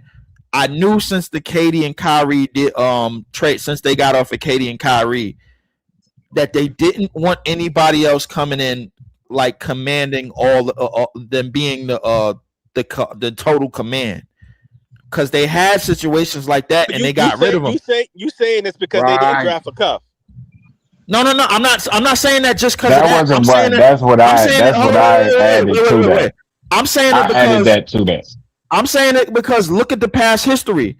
You remember, Joey, you just talked about how when Cam Thomas and Schroeder was here, they was both averaging over 20, and they was combined. It was averaging over 40. It was almost seemed like it was automatic. It was just bad timing because the organization wanted to do something else. They wanted to go into that. They just got them picks. The organization did not expect Jordy to exceed expectations with what he had. No, they did. No.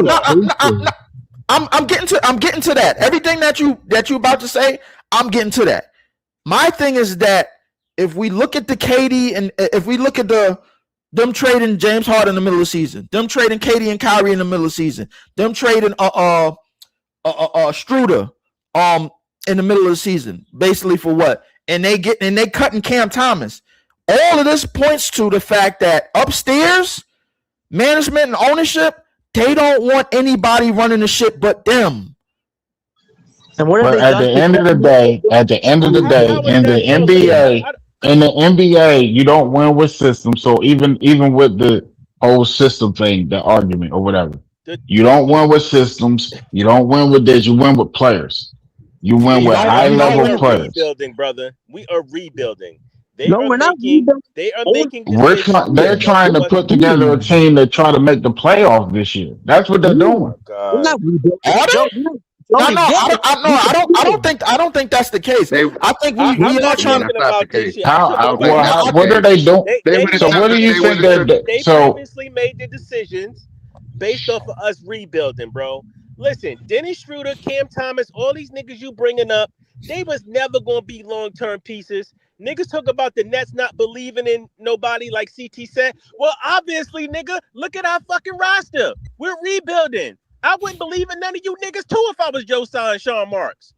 I wouldn't believe in those two because they can't run. With that being said, you got to take everything with a grain of salt. We still trying to find our guy. We still trying to find our A1. And y'all That's niggas. not And I there we think go. we let him. And this is where me and you differ. I think we could have had our A1, but we let him go to Sacramento. That's where me and you differ. Who? Who's that? I think Darius Acuff would have been that Give me guy. a break. Listen, That's let me my. tell y'all something. Darius Acuff did not get picked. He didn't get. It is not a big talent gap between MPJ and Darius Acuff. So you got to stop that nasty shit. And if you say it is, you don't know ball. Period. It ain't a big gap between them. It's just based off of what you like more than the other. Secondly, I agree with didn't that. get picked not because Sean Marks and Joe Tsai got an agenda. He didn't get picked because he's fucking small and because he don't play defense and because Mikel Brown Jr. checks more boxes and fits better with the team. And there's not a big enough talent gap to justify taking him over Mikel.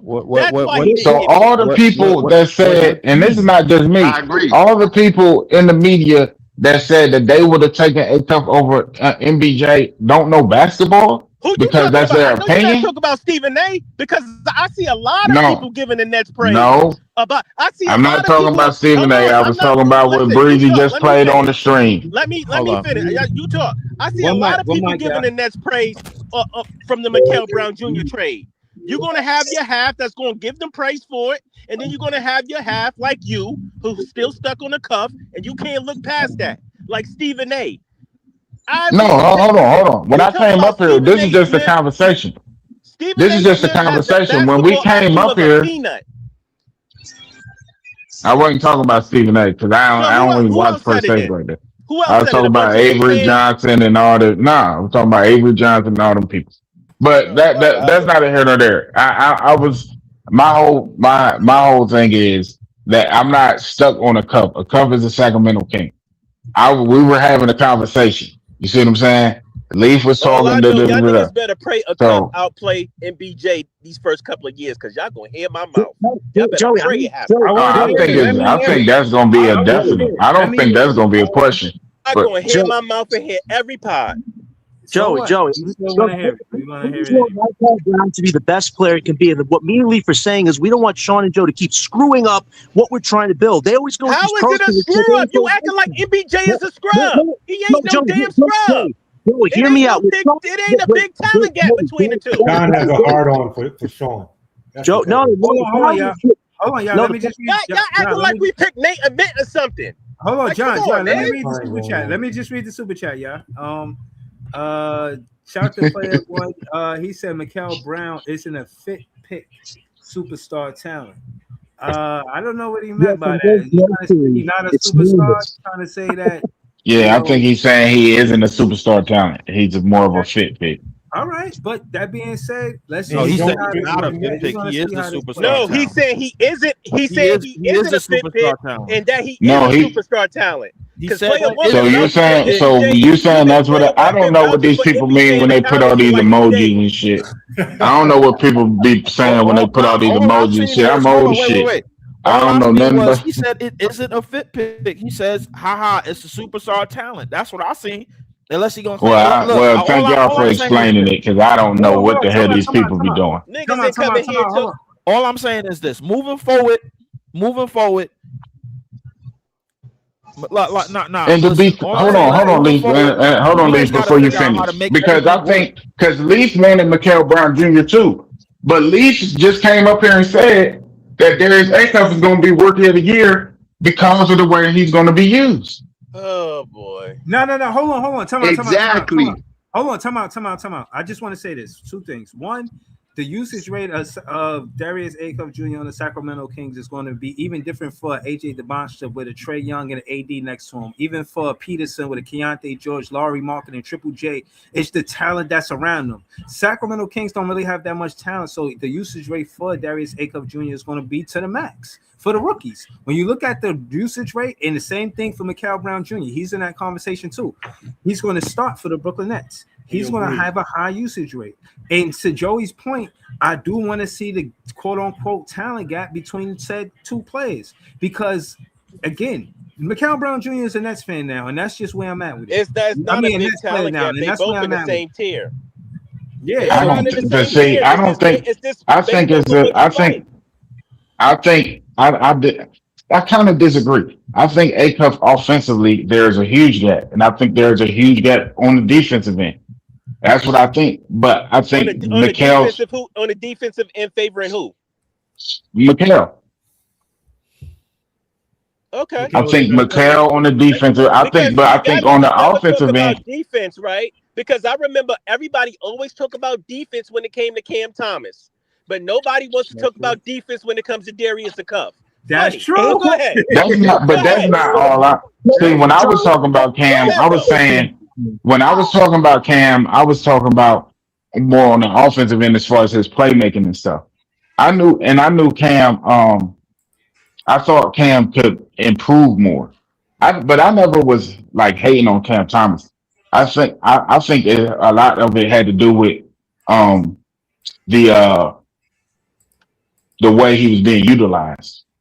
So so But so let with me ask you Darius, something. If you got two guards, right? This is the way I've uh seen it. I got two guards. Both of them are very talented. One is more huh, talented than the other, but not by much. Not by much. It's not a big gap, right? But the guy that's a little bit less talented plays defense, is bigger, is a better fit, has a higher upside. What He's a better you athlete. think I'm a not select him because the small guy is a little bit better, especially the small guy that doesn't play defense? That part. I think look, Come on, Jordan. man. That's I real. think when we talking about the doggone A Cuff and Mikel Brown Jr., it's not Yeah, just the I think offensive talent. It's agreed. not just the offensive talent. I think I too. think you think Because it's a look, big talent. I think you think it's a big talent gap when it's not. You need to on go watch. offense, I think You it's need a to go big watch talent some gap Mikel on Brown Jr. tapes, offense. brother. You need to go do some I videotape. Hold on. Time out, y'all. We got DJ and Devil's Advocate on the panel. I just want to get their takes too. DJ, we're gonna start with you, then we're gonna go to Devil's Advocate. Shout to DJ, heavy on Twitter, Hey, yo. big Nets fan. Talk to us. What you think about the Mikel Brown Jr. pick, bro? Hey, yo, Breezy. Yo, what's the word, y'all? What's up? Breezy, John, Lee, what's going on? Joey, what's up, y'all? Yeah, Pop, y'all. What's up? I already know up? who it is. Yo, I'm gonna say this, bro, real quick, right? Yo, listen, we got the best nigga that fits for us, bro. Feel me? Like that's what I care about. Yeah, A Cup is cool. He's nice. Like I'm not gonna say A Cup is not nice. He's nice. Like he's gonna be a special player for a very long time, barring no injury. You know what I mean? All of that. But at the end of the day, Mikel Brown, bro, and A Cup, the gap to me is not that crazy. I think Mikel Brown is a little bit more athletic than A Cup. Yeah, A Cup is probably a little bit more, I would say, polished in his offensive game like getting to his spots, stuff like that. But Mikel probably is not an offensive player where like he can get to his spot, stuff like that, but he got a 3-point shot. He can get to the rim. He got a little layup package. His float game, he got a little float game to him when he wants to get that down pack. You feel me? And then also, he's probably a little bit better defender than a cuff. And also, Everybody's a better defender than A Cuff. But go ahead. and hold on. Say it again. But Joey, but hold on, bro. Another thing is Mikel Brown shoots the three. What is Jody's system, fellas? He want to shoot threes and get layups, bro. That's what Jody wants to play. So he fits the way how they want to play. He's a combo guard. You feel me? He's a bigger Dame, bro. He's like a bigger Damian Lillard.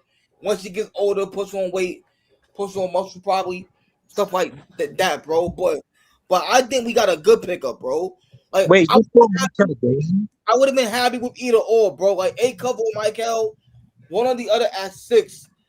I would have been happy with, bro. So like, I'm not really too mad about that selection that we made. I felt like Marks did a fine pick with that pick. Now Stephen A. Smith saying, "Oh, passing up on A Cup, la la la," that's bullshit to me.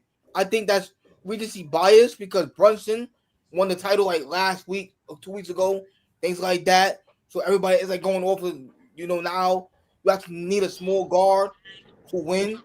You feel me?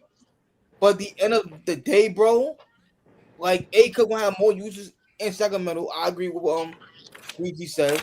It's gonna be his team because DeRozan. I don't think DeRozan or Zach LaVine gonna be there anytime longer soon. Things like that.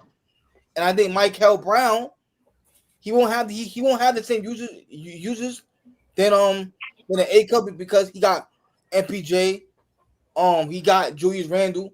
Now obviously, so he gonna have to, give up them touches and like feed him the ball at times too. You feel me? But none of the less though, I think Mikel and Yegor, they can be, a younger version of the Swag Bros. You know what I mean? They both got range. Can't shoot it. And I think defensively, teams will have to guard Mikel and Yegor, bro. Now, you know what I'm saying? Now, here's the thing is, right? People don't understand the thing we're lacking right now, family, is bigs and like defenders, like wings that can play defense, shit like that. But I think we good on wings now, DJ. Especially after last night. I mean, we got Randall, we got Joshua, we got MPJ, we got Zaire. We good on wings. We need a center battle. If you want to it's not that bad, y'all. Like we need a center. That's what we need, a center. All you need is a real big man. DJ, if you want to bring the best out of Mikel and Yegor, you need a connecting big. If they could find that in a few weeks, then Mikel and Yegor should be fine as a duo. But you need a big. You do. And I think they'll be all Hey, right. Priest, please. Hey, yo. When you get a chance, right? Because I be at work, boy. I don't know if y'all. This is when I look at my video when I'm at work, because I don't do shit at work. I go on YouTube and I look up tape and shit of different players that we connected. I'm going to tape too, though. You get a chance. Joey. Can you please go look at some tape of Mikel Brown Jr., please? I've watched the tape of Mikel Brown. We've been doing this debate this whole time. I watched the tape of both of the players that we were projected to take. Hey, yo, can I slide my? And my preference still hasn't changed. I mean, it is what it is. We got who we got, right? And I want Mikel to be the best player in the draft now because he's on Brooklyn. Okay, that's cool, and I'm cool with people wanting Darius Acuff over Mikel, but don't sit up here and act like Mikel's some mid player or like it's a big talent gap or like he's so much better. Stop, just stop with that. Just stop. That's not. See, that wasn't even my biggest. That wasn't even. If you was in here from the beginning, that wasn't even my biggest issue. The first thing I said is I didn't like in the interview, and I appreciate the transparency, but I don't like that fact that just a couple months ago his back was so bad he couldn't get out of bed. I don't like stuff like that. We've played the injured player game enough. Bro, you doing to me? Here we go with the projection stuff. Even though I'm not projecting anything. That's what Mikel said. That's what he said. Fell on his back. But even though he was cleared by the combine doctors, even though he was cleared by every team doctor he worked out for, y'all niggas is still trying to fucking push this negative narrative. Joey, but go ahead, Joey. Hold on. I just want to throw this in there. I like when I started under my whole soliloquy. I was addressing all of the people that wanted Acuff, and I understand that it's a strong possibility, no matter where Acuff went, if he got drafted by us, Sacramento, wherever, that he was going to be rookie of the year based on the usage rate. That's what I was basing it on. Now, Mikel, hold on, wait. I wanted to follow up by saying this. Mikel is going to fit better, bro, what we're trying to do. But in terms of those two players, you're 100% right. I don't believe the talent gap is that wide at all. I don't believe the talent gap on either side is that wide. But I do believe that Mikel checks a lot of boxes for what the coaching staff and what I think the coaching staff, what I think everybody in the front office was looking for. This is one of the reasons why I said Mikel was going to be our pick, and I've been on Mikel. This was not a shot at Darius Acuff at all, bro. I think Darius Acuff is going to be a phenomenal offensive. Hold on, y'all. Hold on. This was our pick the whole time. He was locked in. He was locked in early. Right, Big Priest, hold on. We went to everybody but Devil's Advocate, New Jersey on the panel. I just wanted to get his take so that way everybody got their take on this. Mikel Brown Jr. Talk to us, Devil's Advocate. Yeah. How you feel about the pick, man? Appreciate that, Breeze. Can y'all hear me? Yeah. Yeah, what up, Chad? I ain't gonna take up too much of your time. I just want to touch on a few things real quick. We was talking about earlier as far as the inmates running the asylum. definitely agree with that. You can't have nobody coming in there pulling up thinking they bigger than the program. Get your shit and get up out of here if you feel that way. I don't care what nobody else talking about. After what happened with the KD, Kyrie, where they pulled up in here trying to run the show, I get it. I'm not with it. I'm not with it at all. That being said, I also heard things about A-Cuff in his interviews and stuff. That didn't sound too well. He sounded a little cocky, a little arrogant, and I get people think that's cool until it's not anymore. The fact that there was rumors going around he wasn't even cool with some of his teammates and they didn't fuck with him like that.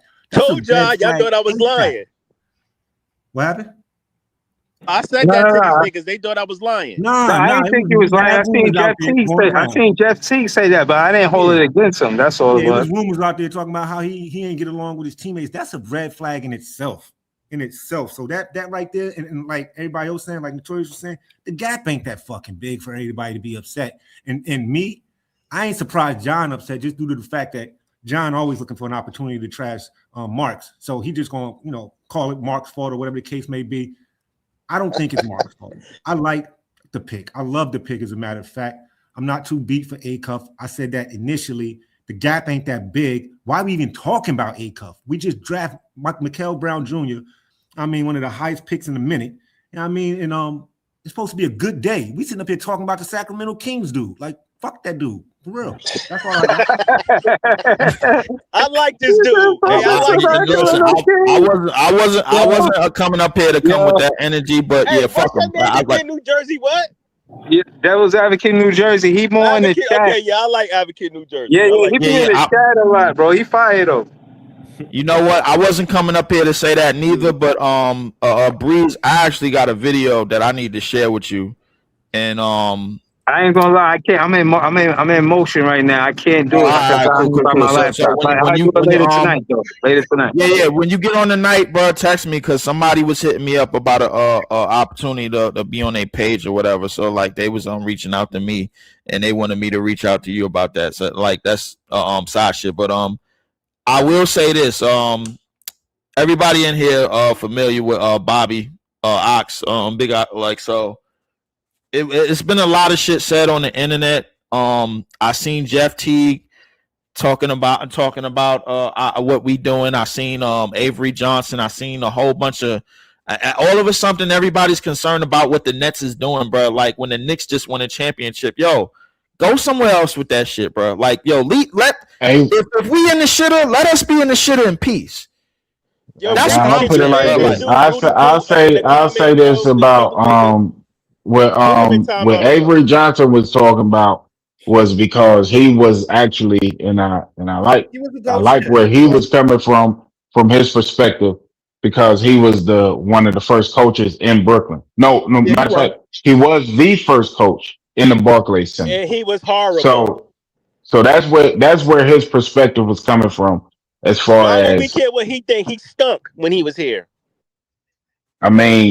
He stunk because of what we was. All right, that's not Bro, him. He stunk everywhere he went as a coach. Stop it. Facts. Not in Alabama, but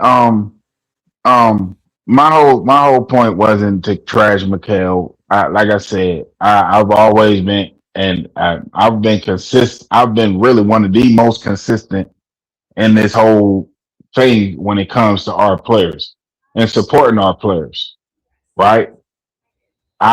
My whole point was I hope it does work out. If Mikel is the better player in 3 years, you can come and shoot and pop your shit, Joey. That's fine. I'm not gonna be mad at that. That's not gonna make me upset. I hope that is the way it is. You see what I'm saying? And I don't think that the talent gap is a big gap, but I do think that there is a gap in skill. That's why all the people was talking about Cam Boozer, how Caleb is probably the more talented, bigger upside, yada, yada, yada. I think Cam Boozer is the better player, right? And if we talking about the red flags, it was red flags with Derek Peterson. It was red flags with Ace Bailey. But a lot of people still wanted those players. I don't think arrogance is a bad thing for a basketball player. I think all the greatest basketball players were I think arrogant. it just depends on who the basketball player is. If you like the basketball player, you cool with him being cocky and arrogant. If you don't, y'all gonna come up here and complain about it. And I'm just speaking in I general feel like, consensus. That's how I but feel No, about I it. I think feel like I ain't never. But see, all my years of watching, covering, whatever you want to call it, all my years of watching basketball and being around basketball players, et cetera, et cetera. Arrogance is one of the, when you talk about guys that are trying to be great, most of them are arrogant. Of Bree, course, you have I like outliers like arrogance, but Tim here's the Duncan. thing. You have I feel you outliers gotta like Tim Duncan and all those right, guys. I mean, But so when you talk about the Kobe Bryants, the Allen Bree. Iversons, the Kyrie Irvings, these guys are all arrogant. the people No, that's but arrogant on draft day, Prince, bro, 9 times out of 10 that shit go left.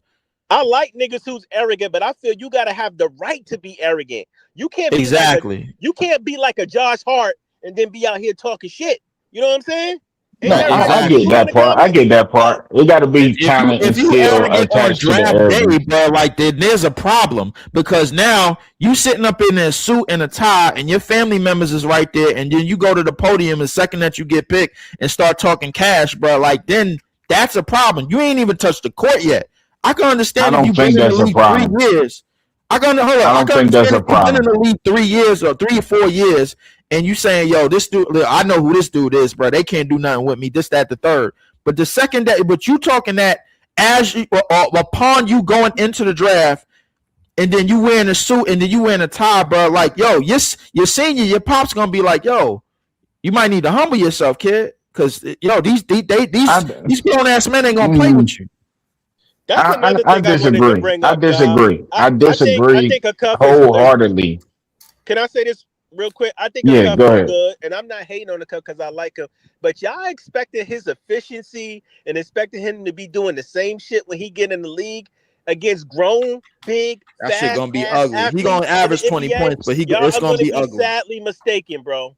Y'all in for a rude awakening. This is not He going to be gonna like his average first close year to in 20 college. points a game, but it ain't gonna be pretty I like think, everybody think but it is. see, look, I think the skill set translates, right? And when you talk about, I would rather take the efficient player, right? Because efficiency is so overlooked in this league, but because we get enamored, we look at the guys like No, I love Iverson, the we look at the efficiency, guys. priest, but we got to understand it was a small sample size. It was 1 year. That's all that. But see, that's why when you ask me to watch the film or to watch the tape, I've watched that. I can only watch what is out there, No, right? I hear what you're I saying, but it was 1 year. Now, can't what if he? What? I can't evaluate a player off of something that hasn't happened. You see what I'm saying? I can't No, I feel evaluate what a you're saying. player. I get it. I understand. I feel that, but I feel like we gotta chill out with what we see at first too, because it's not gonna always be like that. Players have ups and downs. Players hit bumps. Players get into to funky runts, bro. And I'm just saying, I think a cuff is going to be good. He's going to get in the league. He's going to get his bumps and bruises. He's going to earn his stripes. But y'all think he just going to come in the league and be AI 2.0 and be putting up No, 20 and 10? It's not happening, bro. I Not on don't think film he's gonna anyway. be. I don't think he's gonna be Allen Iverson. That's because I think Who Allen you talking Iverson about? You talking is a about Ego? rare plant. I never said that I don't No, know who was that came in here and no, said Allen Breeze, Iverson the other night. Breeze, But can you put that dude Rudy Poot, the Knick fan that's trolling in the comments, on mute or kick him out? He's annoying, bro. He's annoying people. The Rudy Poot dude. but He talking about Brunson. I think our roster, the way it's constructed, I think we'll have to see because I wanted the ball, and this is part of the reason why I want, especially after we traded for Randall. I did not want the ball for Randall to be the initiator, right? And I feel like we're going to lean more towards that because Randall is a tunnel vision player. So I wanted Randall to have less decision making, not more. And I believe that with Jordy, he's going to have more based on the construction of the roster, unless we do something else. I mean, So I think Mikel is going to Priest, when you start. I look at think Jaeger is going to start. I think Priest, can I ask MPJ. you a question? But You said that. Can I ask you a follow-up question? You yeah, say that, but who's the playmakers on the Brooklyn Nets? You don't want the hand, you don't want the ball in Randall's hand, but we ain't got many playmakers, brother. that's why I wanted A Cup because I feel like he's a better playmaker. You might disagree, Here's but the we're like I playmakers. said, I'm just going into my reasoning. Here's the But again, playmakers of right now, right? So the playmakers in my head right now, right? I would like to sign Hortenstein. Hopefully he hits the market, which I think he will because they all drafted Mara last night, OKC. So I don't think they're gonna bring them back and all that. But anyways though, the playmakers on our roster is Nolan, Mikel, Jaeger, I'll say Jaeger. Danny Wolf, I'll say Randall. Jeff, We got plenty of players. We got plenty of players on our roster that know how to share Jefferson the kid, ball.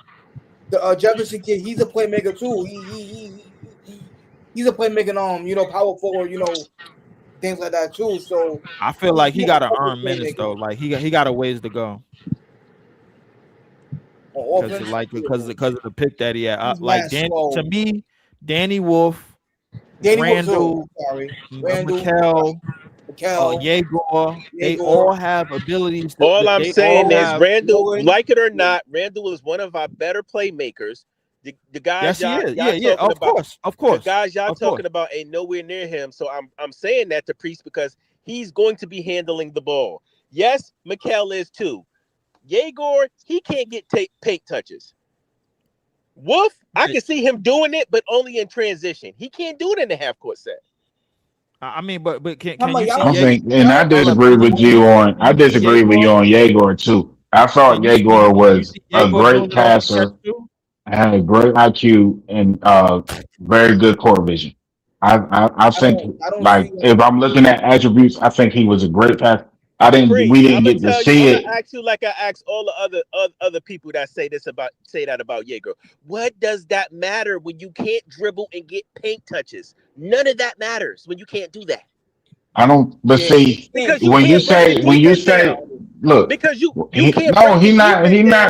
Not to get he to the not rim. no Allen Not to Iverson get to or the rim. no, he not no.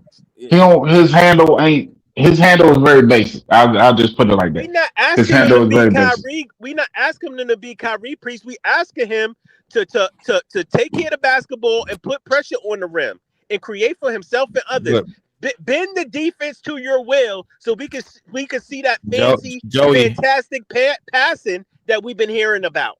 Joey, I think that's the The reason why they put problem, him at the two though. Like, because hold on, I think that's the reason why they put him at the two though, because now his shooting ability has evolved, but his playmaking ability hasn't, and his passing hasn't disappeared at all. He's gonna be doing most of his stuff off the catch and off of transition. I think they're gonna have him in sort of that Klay Thompson role where he's gonna be the first person up the court to get a shot, but if he doesn't have it, he'll be able to at least beat one man off a closeout Right. and then But get all to I'm somewhere. saying is, this is what I'm saying to Priest. We can't see his playmaking at maximization until he starts being able to get paint touches and handle the ball and take care of the basketball. We won't I see that think, at but his peak. I don't think we saw that. I think there are two reasons why we didn't see what you're talking about right now with Jaeger. I think the first reason was the health, right? The plantar fasciitis, right? And that's another reason why I like injured players, but it doesn't matter here nor there.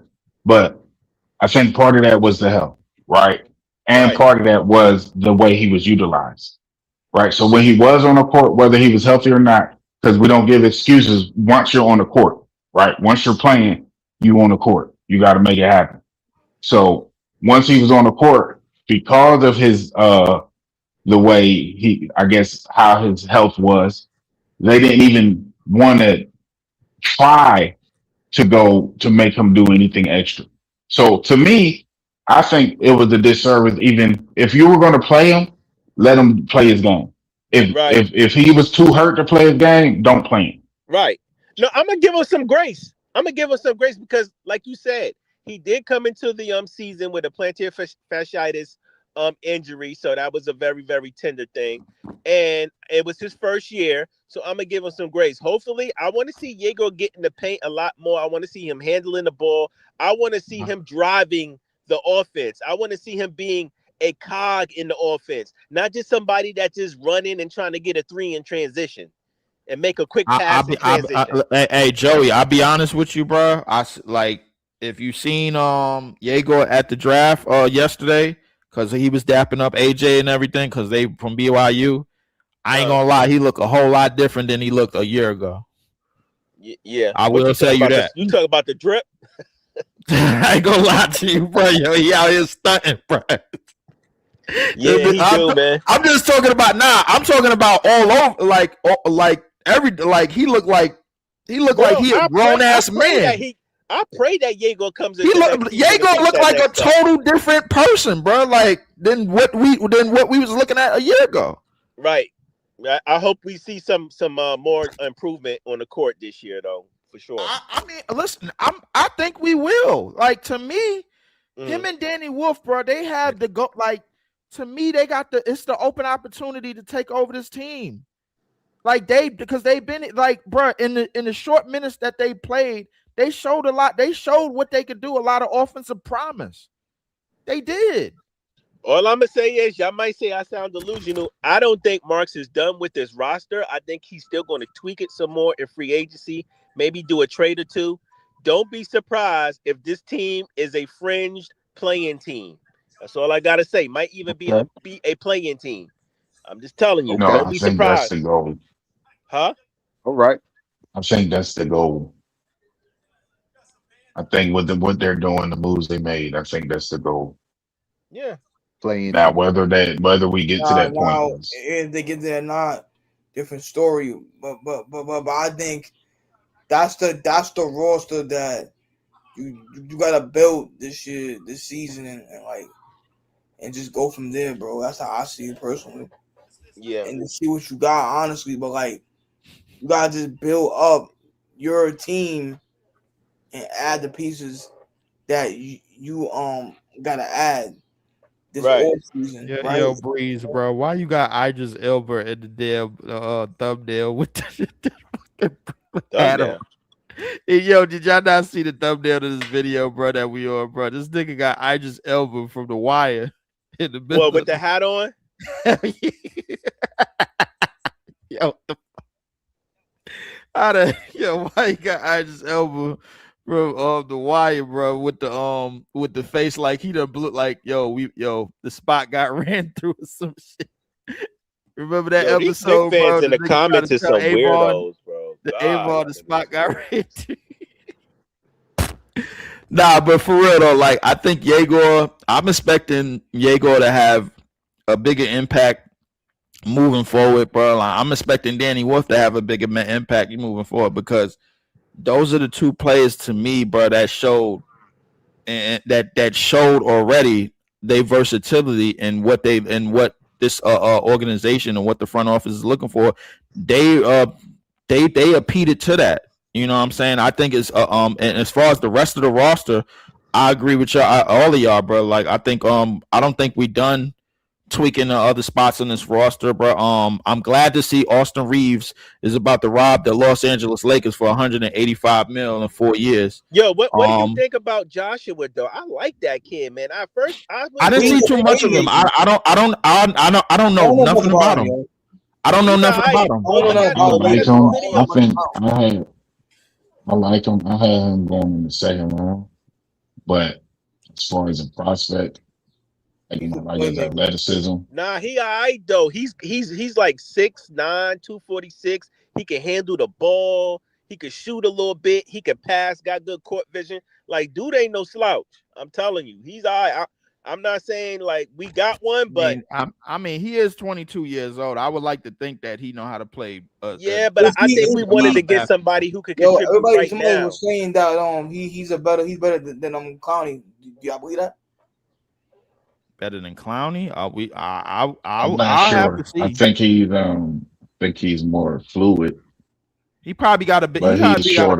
He probably has a more NBA ready physique, like than Clowney. I mean, he's 22 years old. He better have it. Nah, yeah, he definitely way more built out than Clowney for real. Yeah, like Clowney was 19 when we drafted him, No, bro. but Like he handles the ball better than Clowney too. Like he got a little bag. Like Clowney ain't got listen, no handle. He's The a only thing playmaker. Clowney gonna do He is a beeline playmaker, to the yo. basket. That's yeah, it. yeah. Well, Clowney either gonna spot up or feed on to the basket. I agree with you, but Yeah. Joshua Jefferson, I feel like we're gonna have an offense where everybody is gonna be able to play off the catch and play off the catch and go. Like I feel like we're making strides to becoming that. All right, yo, rebound, get the ball up the court type of team. I think we're making like everything in terms about the pace that everybody was upset about. Expect the pace of our offense to change. Yeah. I don't know, I think man. the I'm pace of our excited, offense man. is very, very much going to change. I'm excited. I know everybody always trying to, it's the cool thing to try to poop on us or try to say we didn't make the right moves, but I'm excited for this year coming up. I think we're going to be all right. I think we're going to take a step. I'm excited too. Like, you feel me? Like, I ain't going to listen to the naysayers, like, these people that on the internet about A-Cup, bro, because honestly, bro, at the end of the day, bro, we have a future franchise guard. Like, if Mikel Brown Jr. could just stay healthy and he can reach his a potential with Yegor, bro, we're gonna be straight, bro. All Yegor needs, bro, is literally a like go to the rim basket type of game and shit. Like a little, go to the rim, stuff like that. Once he starts going to the rim more, he already got the jump shot, so it's like team's gonna have to guard that, you know what I'm saying? Shit like that, bro. But not gonna hold you, son. I mean, listen, I would love Jaylen Brown, but I know we probably don't have enough for Boston to get him and shit like that. Well, we probably do. Well, I mean, we have to give up a lot to get him over here, and like I don't think we're like ready for that move yet. But like, I ain't gonna lie, bro. I'm excited for the year, right? I'm excited for the season. We just need a center. That's it. Like, if you can go give me a big man, an actual center on a team, for me, like, and I think DJ, they have to. We talking about iHeart. What you think about iHeart? yo, Breezy, I'm not gonna hold you. That's a good pickup for us. No cap. He's a good pickup. He's the one pickup for me. I would say him. Maybe Robert Williams, maybe Jalen Duren. Those are the three guys right now in my head. Mitch is 4. If the Knicks let him go, he's the 4th one. But if we can't do that, bro, give me Duren, Williams, or iHeart, bro. But that'll be perfect for us, bro. Yeah, now all three of those. Yeah, I like all of the picks that you got. All of them got, Yeah, you know what I mean, can contest shots, defense. Duren I'm with it. defense, block shots, yeah, bro. Physical presence in the paint, for sure. Definitely. Most definitely. That's how I like to see it, bro. Like, if you add in one of them nice little bigs, bro. Because you kind of need to fix your front court. Like, you can't win with this twin skinny, small center. Nah, bro. You're gonna need some. You're gonna Right. need actual center where it's like you're gonna have some buff. What about Justin Jeffries? How you like Justin Jeffries? Joshua Jeffries, yeah. I mean Joshua Jeffries. My Yeah, fault. bro, he a playmaker. He a playmaker, Breezy. You know what I'm saying? He gonna pass the ball, get guys going. I gotta see his like scoring. I gotta see his like shooting. A percentage is before I like judge him. You feel me? But like he has an NBA body frame. You know what I mean? Stuff like that. So I want to see how they're gonna use him. Yeah, well, I seen his highlights. He don't do nothing crazy, bro. He drive to the lane when he got the lane. He plays some post up. He plays with some back to the basket. He'll take the open three from the elbow or the corner, not really the straight on three. He got a real basic, simple game. He compared his game to Draymond Green and Julius Randle. Basically, I feel like he a downhill player. Get to the lane, get to the drive to the paint. He's not taking a shitload of 3-pointers. And I'm saying, with Jordy Fernandez, the way he coached, you need a player like Joshua Jefferson. So I like to pick up. Yeah, I don't know how good he's going to be, but I like to pick up. He's a connector. He's a connecting. Like he's already what we got. Like, guy get downhill to the paint, pass you the ball, pass the ball, find the shooters, you know what I mean? Stuff like that. So I feel like Luis. I feel like the second that Danny Wolf is at the 5, the offense is going to be wide open, and I feel like that's at least the direct. I feel like Don't see one day wrong. Don't see one day wrong, bro. I'm not sleeping on Dayron. The thing about Dayron is that like Dayron gets into foul trouble too easily, and that's one of the reasons that kept him from starting for like the past couple of years when I thought he should have been starting really kind of all along. But I understand his issues now. My thing, oh yeah, that's family right there. Cuz, what's going on? But I feel like once Danny Wolf is at the 5 offensively, bro, like I think we gonna be hell bent on running a certain system, bro, that's more fluent and is probably gonna get closer and closer and closer to the 2025 Indiana Pacers, bro. I kept saying that. You need a legit big man. You need that connector, whether it's an iHeart or just somebody with that experience. We even talked about Luke Cornett before. Like, you just need that big that I feel like is a bit more stable than Dayron. Like, I like Dayron as a backup, but he has weaknesses that you just can't rely on as a starter. Why take him out of a role at the same time as well? That's also beneficial to our team. Like, where you can make Danny Wolf the backup. Like, I don't see how that helps. So I would just get a big and a weak. I don't want to make Wolf the backup. I want to make Wolf the starter at the 5. I think I don't really give and I understand, bro. Everybody is concerned about the paint. Yo, we ain't got no shot block. Like, bro, it's a lot of teams that have shot blocking, bro. Like, you saw what happened to them, bro. Like, I would like our offense to be as fluent for 1 through 5 as possible. You know what I'm saying? Because I feel like a lot of the things that we're leaning towards is the same thing that the 2025 Indiana Pacers is leaning towards. So like, yo, we're going to run our system. We're going to get the ball up the court. We're going to be a lot much faster. Our pace is going to be out of this. We leaning towards running a faster pace, a lot of shooting, a lot of offense, a lot of stuff. Like, we're going to get shots up and we're going to run that. You know what I'm saying? Like, and not to mention, we got Nolan on the bench, bro. Like, if we put runners with him, I think it's going to be just as dangerous, bro. Like, so like, I don't understand. Like, this whole thing, like the thing about it in the NBA, certain teams like to run and play a certain way. You know what I'm saying? And I feel like we're making strides towards playing much, much faster. Everybody complained about the pace, how we was the youngest team, why we not getting up and down the court. I think this year is going to change.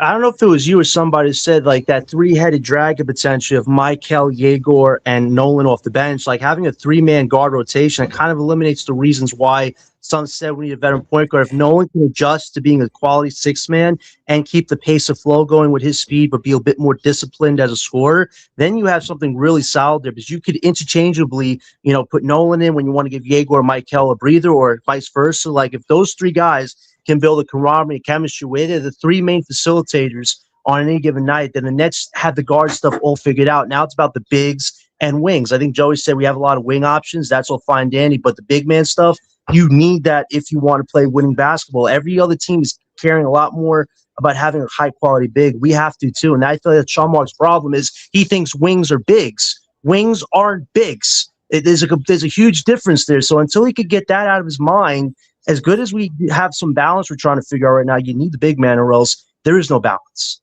Like, this needs to be addressed like the next few days. Forget I don't like. Listen, I understand the thing about balance, but I think like we trying to figure out what we look like without all of the without every type of piece that's in place already, bro. Like, my thing is that the team that we're going to enter in the season with, we're going to see how it works, and we're going to see if our style of play and if however we're going to run is going to boost us and how we look. If we need something after the fact, then I feel like we're going to add that all after the fact. Right, like before we get to that though, just again, every day I want you to reiterate why Danny Wolf should be the starting center without us getting the big from nowhere else. Just talk about what the team would look like if Danny Wolf was the starting center. If Danny Wolf is the starting center, what you get in is from 1 through 5, everybody has to be guarded. You know what I'm saying? Like then you got, if we wanted a player in the paint, we got Julius Randle. That's true. That's true. We got Julius Randle. The paint is basically his to go to anytime you want. You know what I'm saying? And he's definitely what about on the other end with the rim protection? I understand that, but listen, we can't have everything right away. Like the thing is that Danny Wolf at the 5, you know what you're getting, and when you know what you're not getting, you got to live with either one or the other. So like the whole balance that everybody is talking about, bro. It's not like we got Wemby or some all-time great offensive defensive player at the 5, bro. Like you either have I can something or see you have that if something we else. had I can see that if we had built like Denver with Peyton Watson and Aaron Gordon that can protect the rim on the backside and all those things. But we don't really have them. So I think it would be hard for him to be the starter. I think his best role for us would be the 6-man. But it all depends on who we get, who are able to get us it. Honestly, I think they could stick with Danny Wolf and Dayron as a combo big off the bench. Like I do agree, Leaf. I want to see Danny Wolf have a great summer league and show us to be more of a physical defender. Because if he figures that out, then you can make the case he could start if we don't go after a big man. But I kind of like having Danny and Dayron as a backup big man duo because Wolf can run a bit of point with Nolan, and he can find Dayron for some lob opportunities. I think unless Wolf has a huge showing this summer where he's improved on the physicality aspect of his game on the defensive end, I'm not sure he's there per se, but we'll find out for sure if he is. I want to ask Leaf something. So we don't think we already have enough offense to where we can just go after a guy to play defense. You don't think we have enough offense in our starting lineup as it is? Yo, that's a fact, bro. But like, Danny Wolf can shoot a little bit. Question is his defense at the 5, him guarding 5s, but it's kind of my thought process right now. If he had a solid 4 next to Wolf, I would be all for it. But you have Randall, and let's remember, Randall is a big guy, but he's not exactly the best defender in the NBA. So I think defensively, that's not good defensively. Leave is what we're saying. Him, MPJ, listen. In terms of individual effort, no, it's not good defensively. I think most of the defenses, bro, in the NBA are connected, and if we connected, bro, to get some stops during some possessions and get some rebounds and run our offense, I think that's a plus.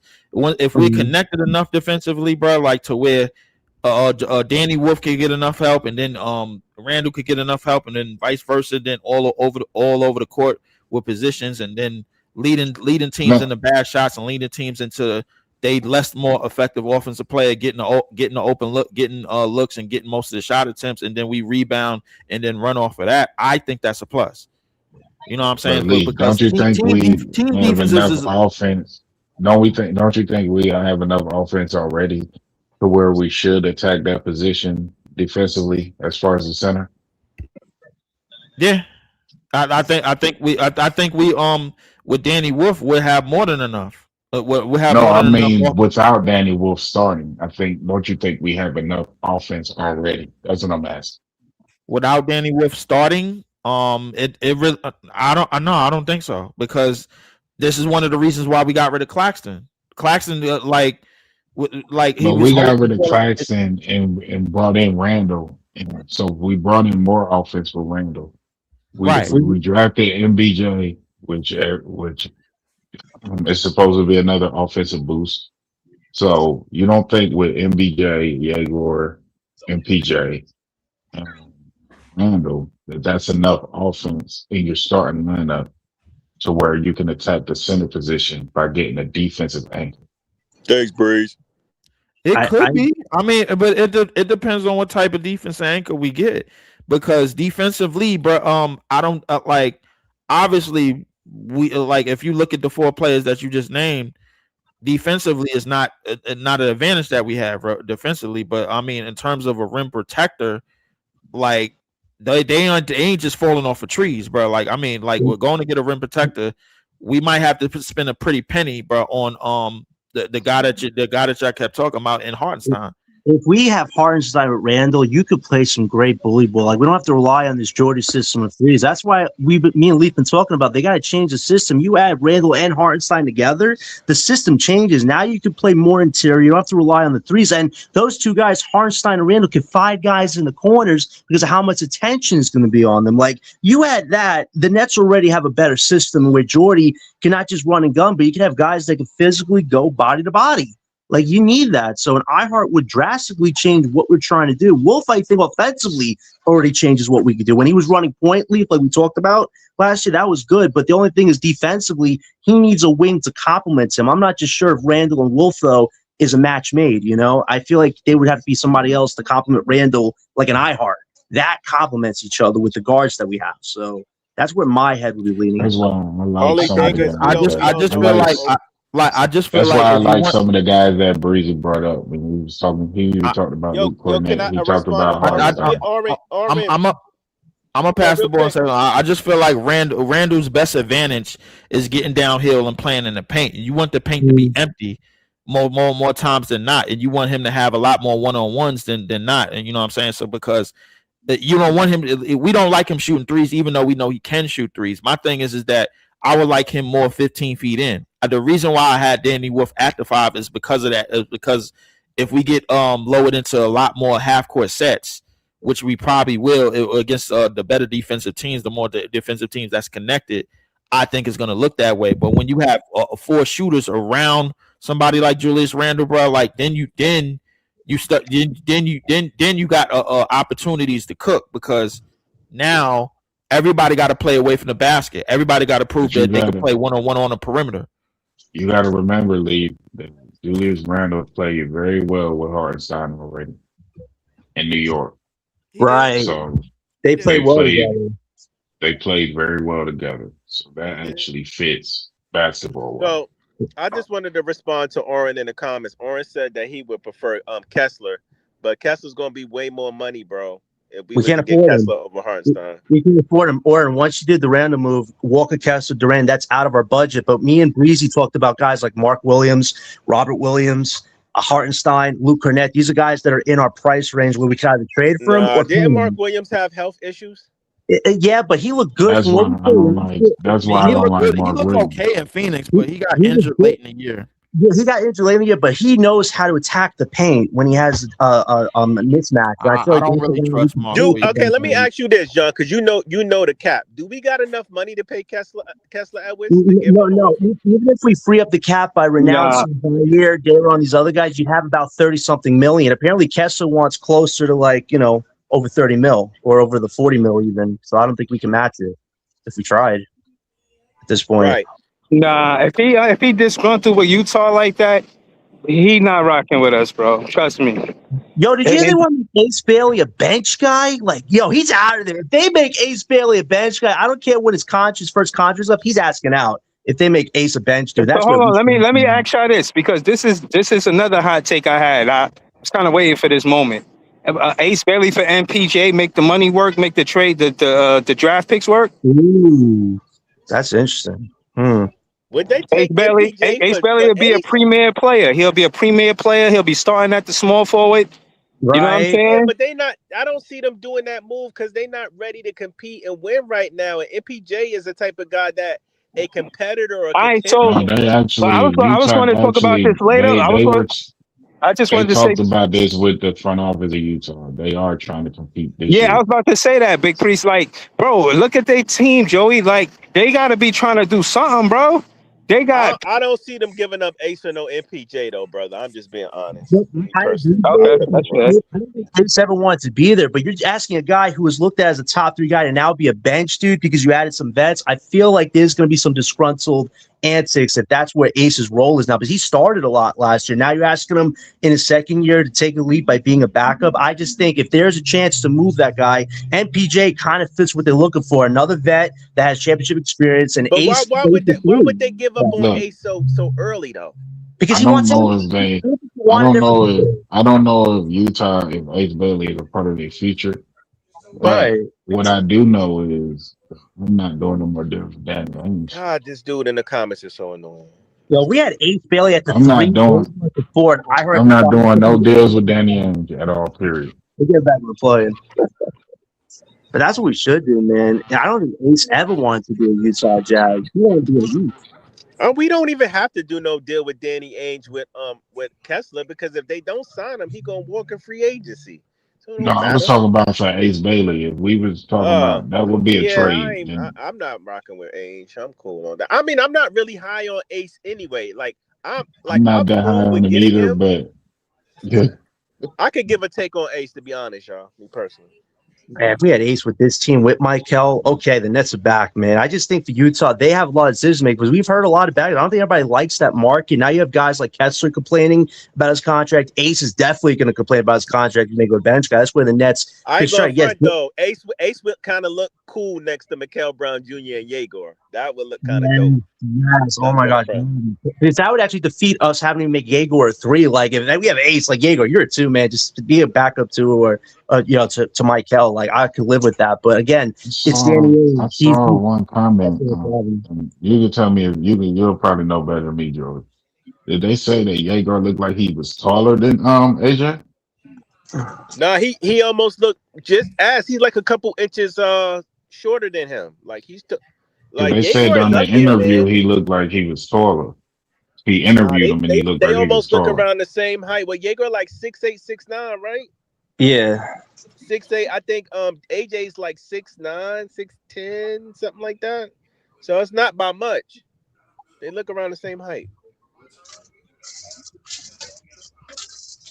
That would have been crazy if we could have put them 2 together. So hold on, real quick. So y'all just think Ace Bailey, that's just finished and done? He's just gonna be on a Utah bench, and that's just what it is? No. If he's on the bench, there's gonna be contract disputes because this dude, I told you guys. Okay, so hold on. Let's run down their starting lineup without Walker Kessler not being on the team. Let's just say he come back. You got Walker Kessler at the 5, Triple J at the 4, Marketing at the 3, Peterson at the 2, and Keontae George at the 1, right? Yeah, that would be it. And hold on. So essentially, they would have a top 5 pick, top 6 pick coming off of the bench. Then we just seen that happen with Indiana, and they just switched trade Ben Mathurin to the Clippers. Mathurin was pick number 7, I think. Can I say this? But still, you see what I'm saying? You can't let these top lottery talent just be on the bench. Give them an opportunity. Exactly. I mean, if they fit in a better role on the bench, then they fit.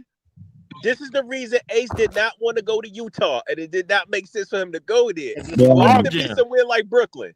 Yeah, because it's a log jam. Yeah, and us now knowing that, we ain't even mention the rest of the Utah roster because they had Sensabaugh playing in front of him. They had, of course, Laurie playing in front of him, who making money, and they probably got Triple J playing in front of him. So let's play wheelchair GM. What y'all giving up for Ace? If I'm Mark's on the phone with Danny. I'm not talking to Danny Ainge at all. No, I'm not talking to Danny Ainge at all. All right, so let me talk to him. No, hold on, bro. Chill. Let me talk. All right, so you don't talk to him. I'm gonna talk to him. Hello? Go ahead, jump in, Danny. Go ahead. I am. Danny? Hello, Danny? All right, listen, Danny. Y'all got Ace Bailey over there. He on the bench. Y'all just got Peterson. You can't tell me that Ace Bailey minutes is not going to be impacted because of it, right? Y'all got Laurie Marketing. He became an all-star on Utah. He was good with Chicago, good with Cleveland, but he really became good on Utah. So you're going to give him the money. Y'all basically, when it comes down to contract time, Ace Bailey don't want to stay there because contract time, he ain't going to have nothing to negotiate. So that being said, if it is true that y'all want to compete, take MPJ. We work it out with the draft picks and whatever, and the money and whatever. But Ace Bailey would be a premier player here. And on top of that, him being a premier player here, you get somebody MPJ with veteran experience as an NBA champion who actually contributed to getting the ring. So okay, what the pick package talk to me nice, Danny. Danny, talk to me nice, Danny. Sean, you there? How many picks you got? 30. You got picks? I'm talking it from a pick. How many picks you got? What picks are y'all willing to let go? Real quick, what picks are y'all willing to let go for Ace? I'm gonna tell you. Let me tell you. So, and I'm basing this on contingent. Hold on. Let me tell you. Based this on contingent of the draft. The NBA getting bigger with the two teams. The draft whole thing gonna switch up in the season 28, 2029, right? So I don't think the Brooklyn Nets is gonna have the advantage when that time comes. The 2028 pick, the 2029 pick, the 2030 pick. I'm trading that to Utah for Ace Bailey. That's a fact. That's a fact. That's it. Well, if you want more than that, then you just a greedy son of a bitch. You know what I'm saying? For my language. That's Danny H. If I could give you three first and that ain't enough, Hey, Sean, you know what I mean? Come on, Sean, man. you there? You there, Sean? Yeah, I'm right here, man. That ain't good enough.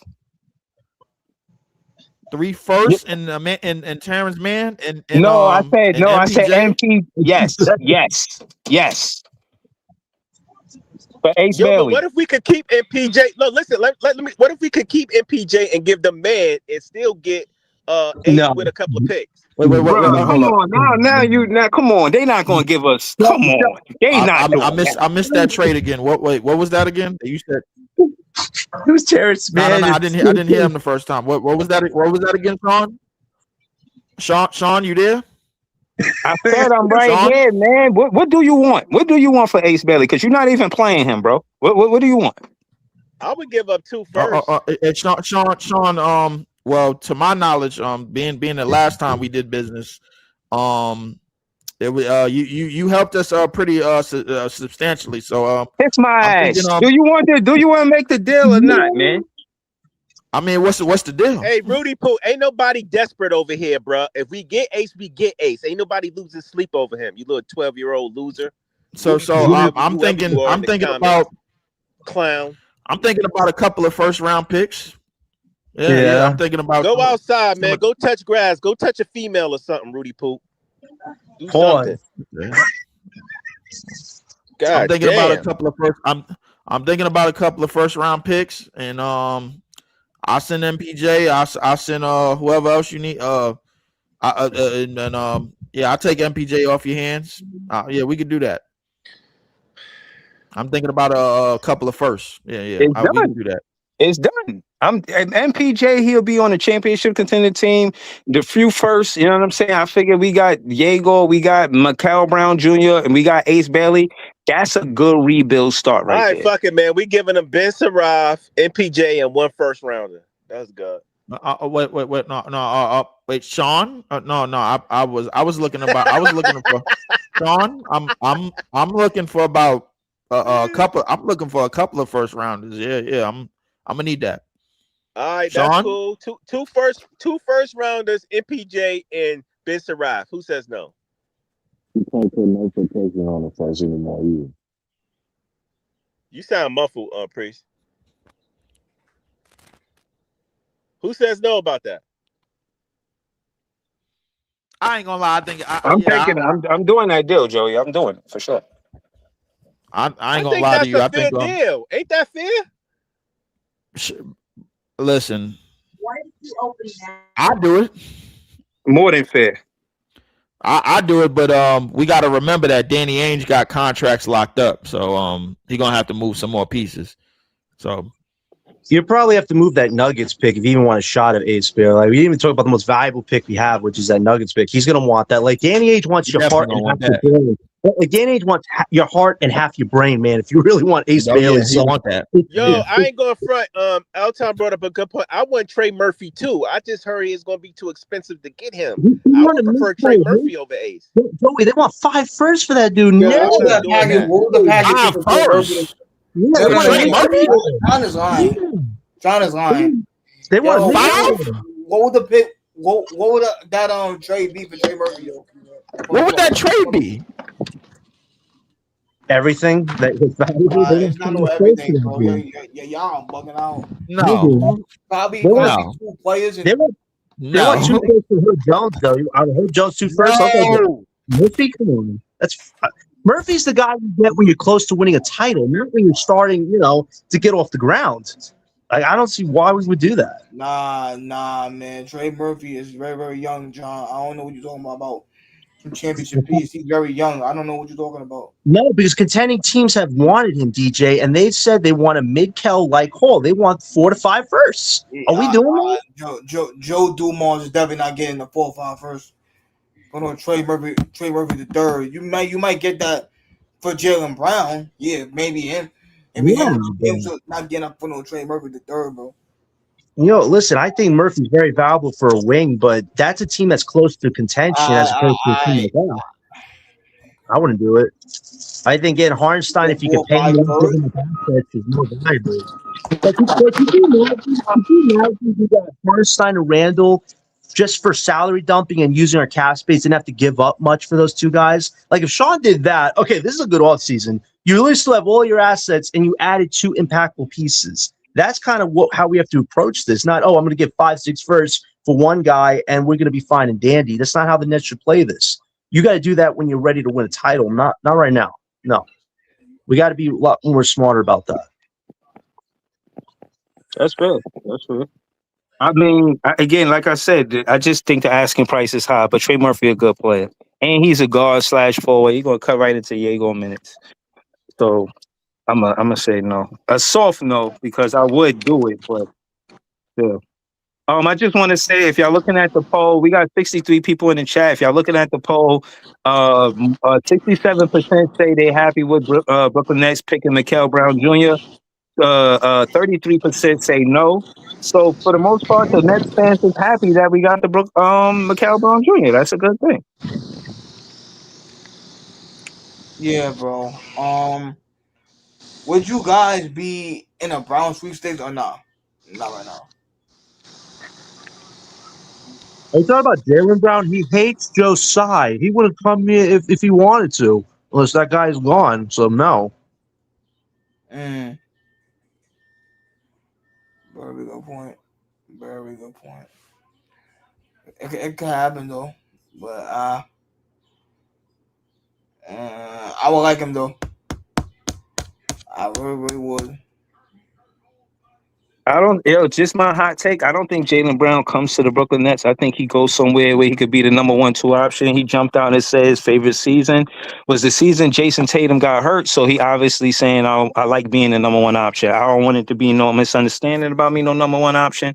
I'm the number 1 option. So we'll see where he goes, but I don't know. Jaylen Brown is not a number 1, bro. I'm sorry. I don't let that Finals MVP fool y'all, bro. He ain't no number 1, bro. Last season when we all were wrong when we said they were going to be a mediocre playing team. That dude led him to a top 2 seed, man. And that's cool, bro. Like, listen. Even a dumpster could get a steak, bro. Like, listen. It is what it is, bro. Like, I'm not fooled by nothing that the Boston Celtics is doing, bro. It is what it is. Them niggas been in the league for over 7 or 8 years. Jason Tatum already hit the Duke curse, like I knew he was gonna do. Jaylen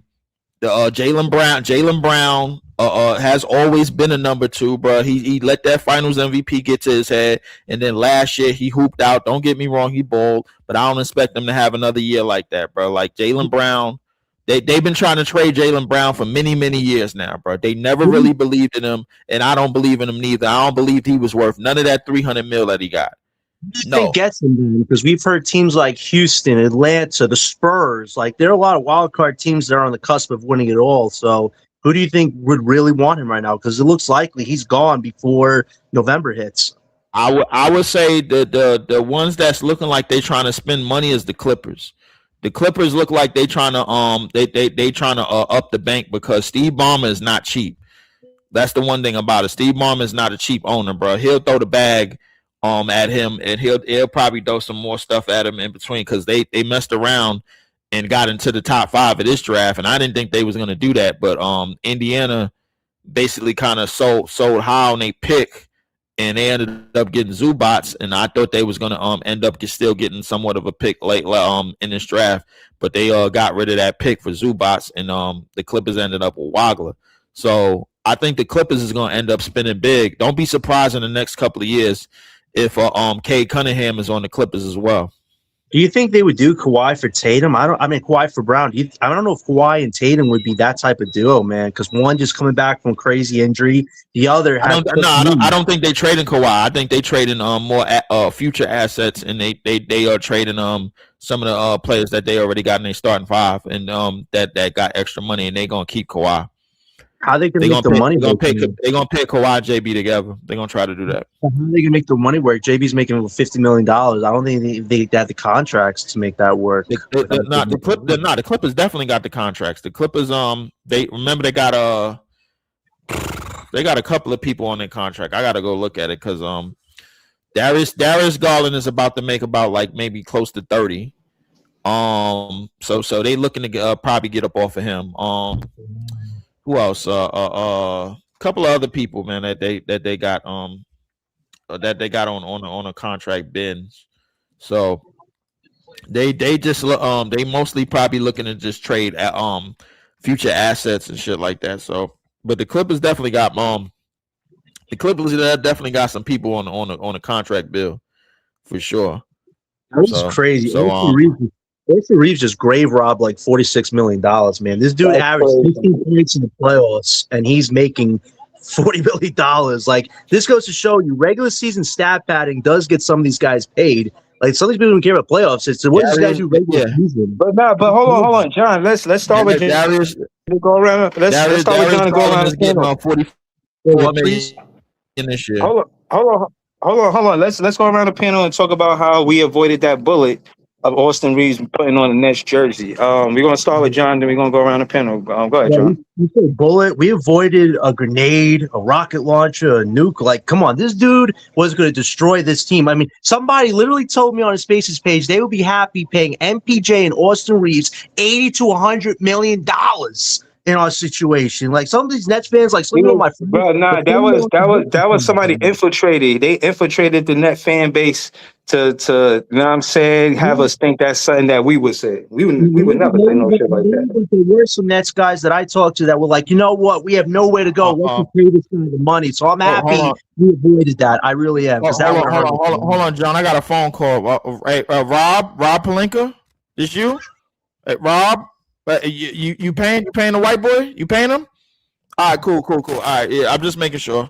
All right, cool. Yeah, Rob said he paying him, so he good. Thank goodness it wasn't us. If we're gonna get any type of guy with big money like that, you have to be generational star. Austin Reeves isn't even close to the word generational. So if he wants to play hopscotch with Luka and be one of the worst defensive teams in the NBA, be my guest. We have way bigger goals than paying a conehead $45 million.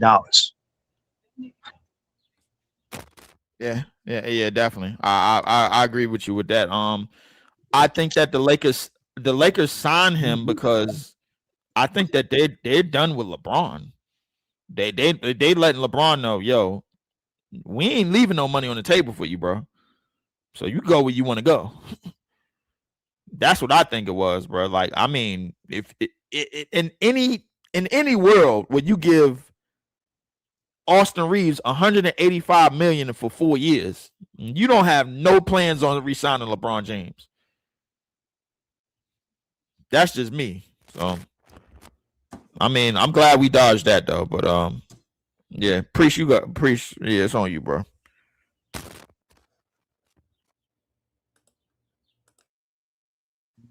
Never won the World Series.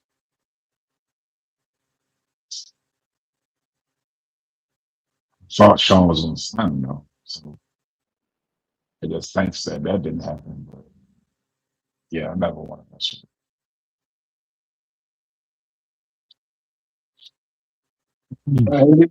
Notorious, you want to say anything about Austin Reeves?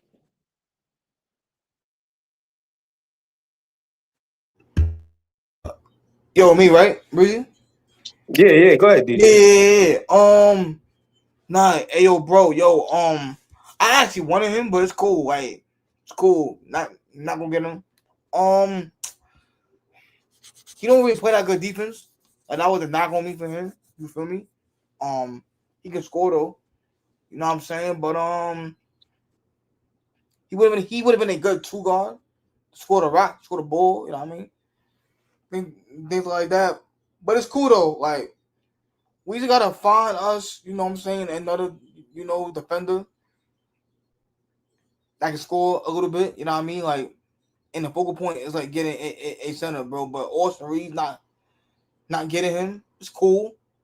That mean Yegor might play the 2, or they might draft somebody tonight at 43 that could play the 2, or trade for somebody, or or sign somebody. But yeah, bro. Not getting Austin Reeves. I'm cool away from that. You know what I'm saying? It's all good on that. So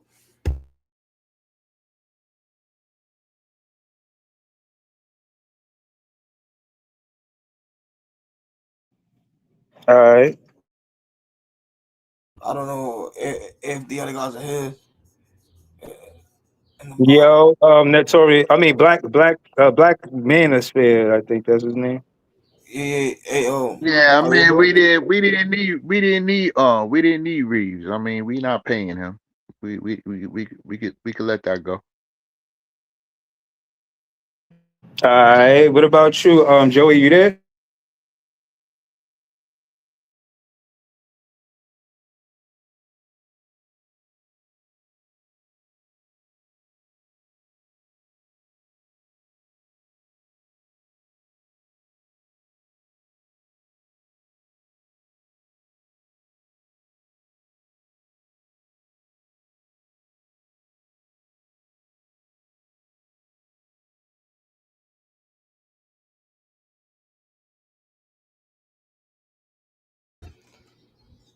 Joey there, bro.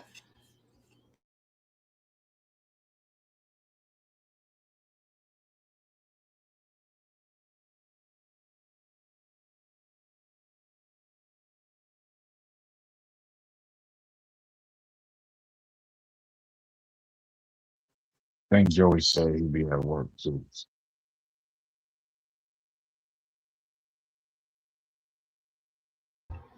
For sure, man. We got what, pick 43 tonight, right? Yeah. Yeah. Alright, but for sure. I don't think we'll get anybody with that pick. I don't even know what the hell. I think we're trading out of the second round. Sean Marks did it last year, so don't be surprised I'm you get gonna some take news that the cash. Nets traded out and not We're other gonna take second round cash, picks. man. Yeah, like, what are we doing all these second round picks? How is it other teams can use second round picks to get 2, 3 centers? We can't even use one to move up even more. Like, it's crazy. What are we saving all these picks for? I have no idea.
Yo, I'm at work. Yeah, I gotta close the show. I'm gonna be back later tonight, though. Yeah, peace.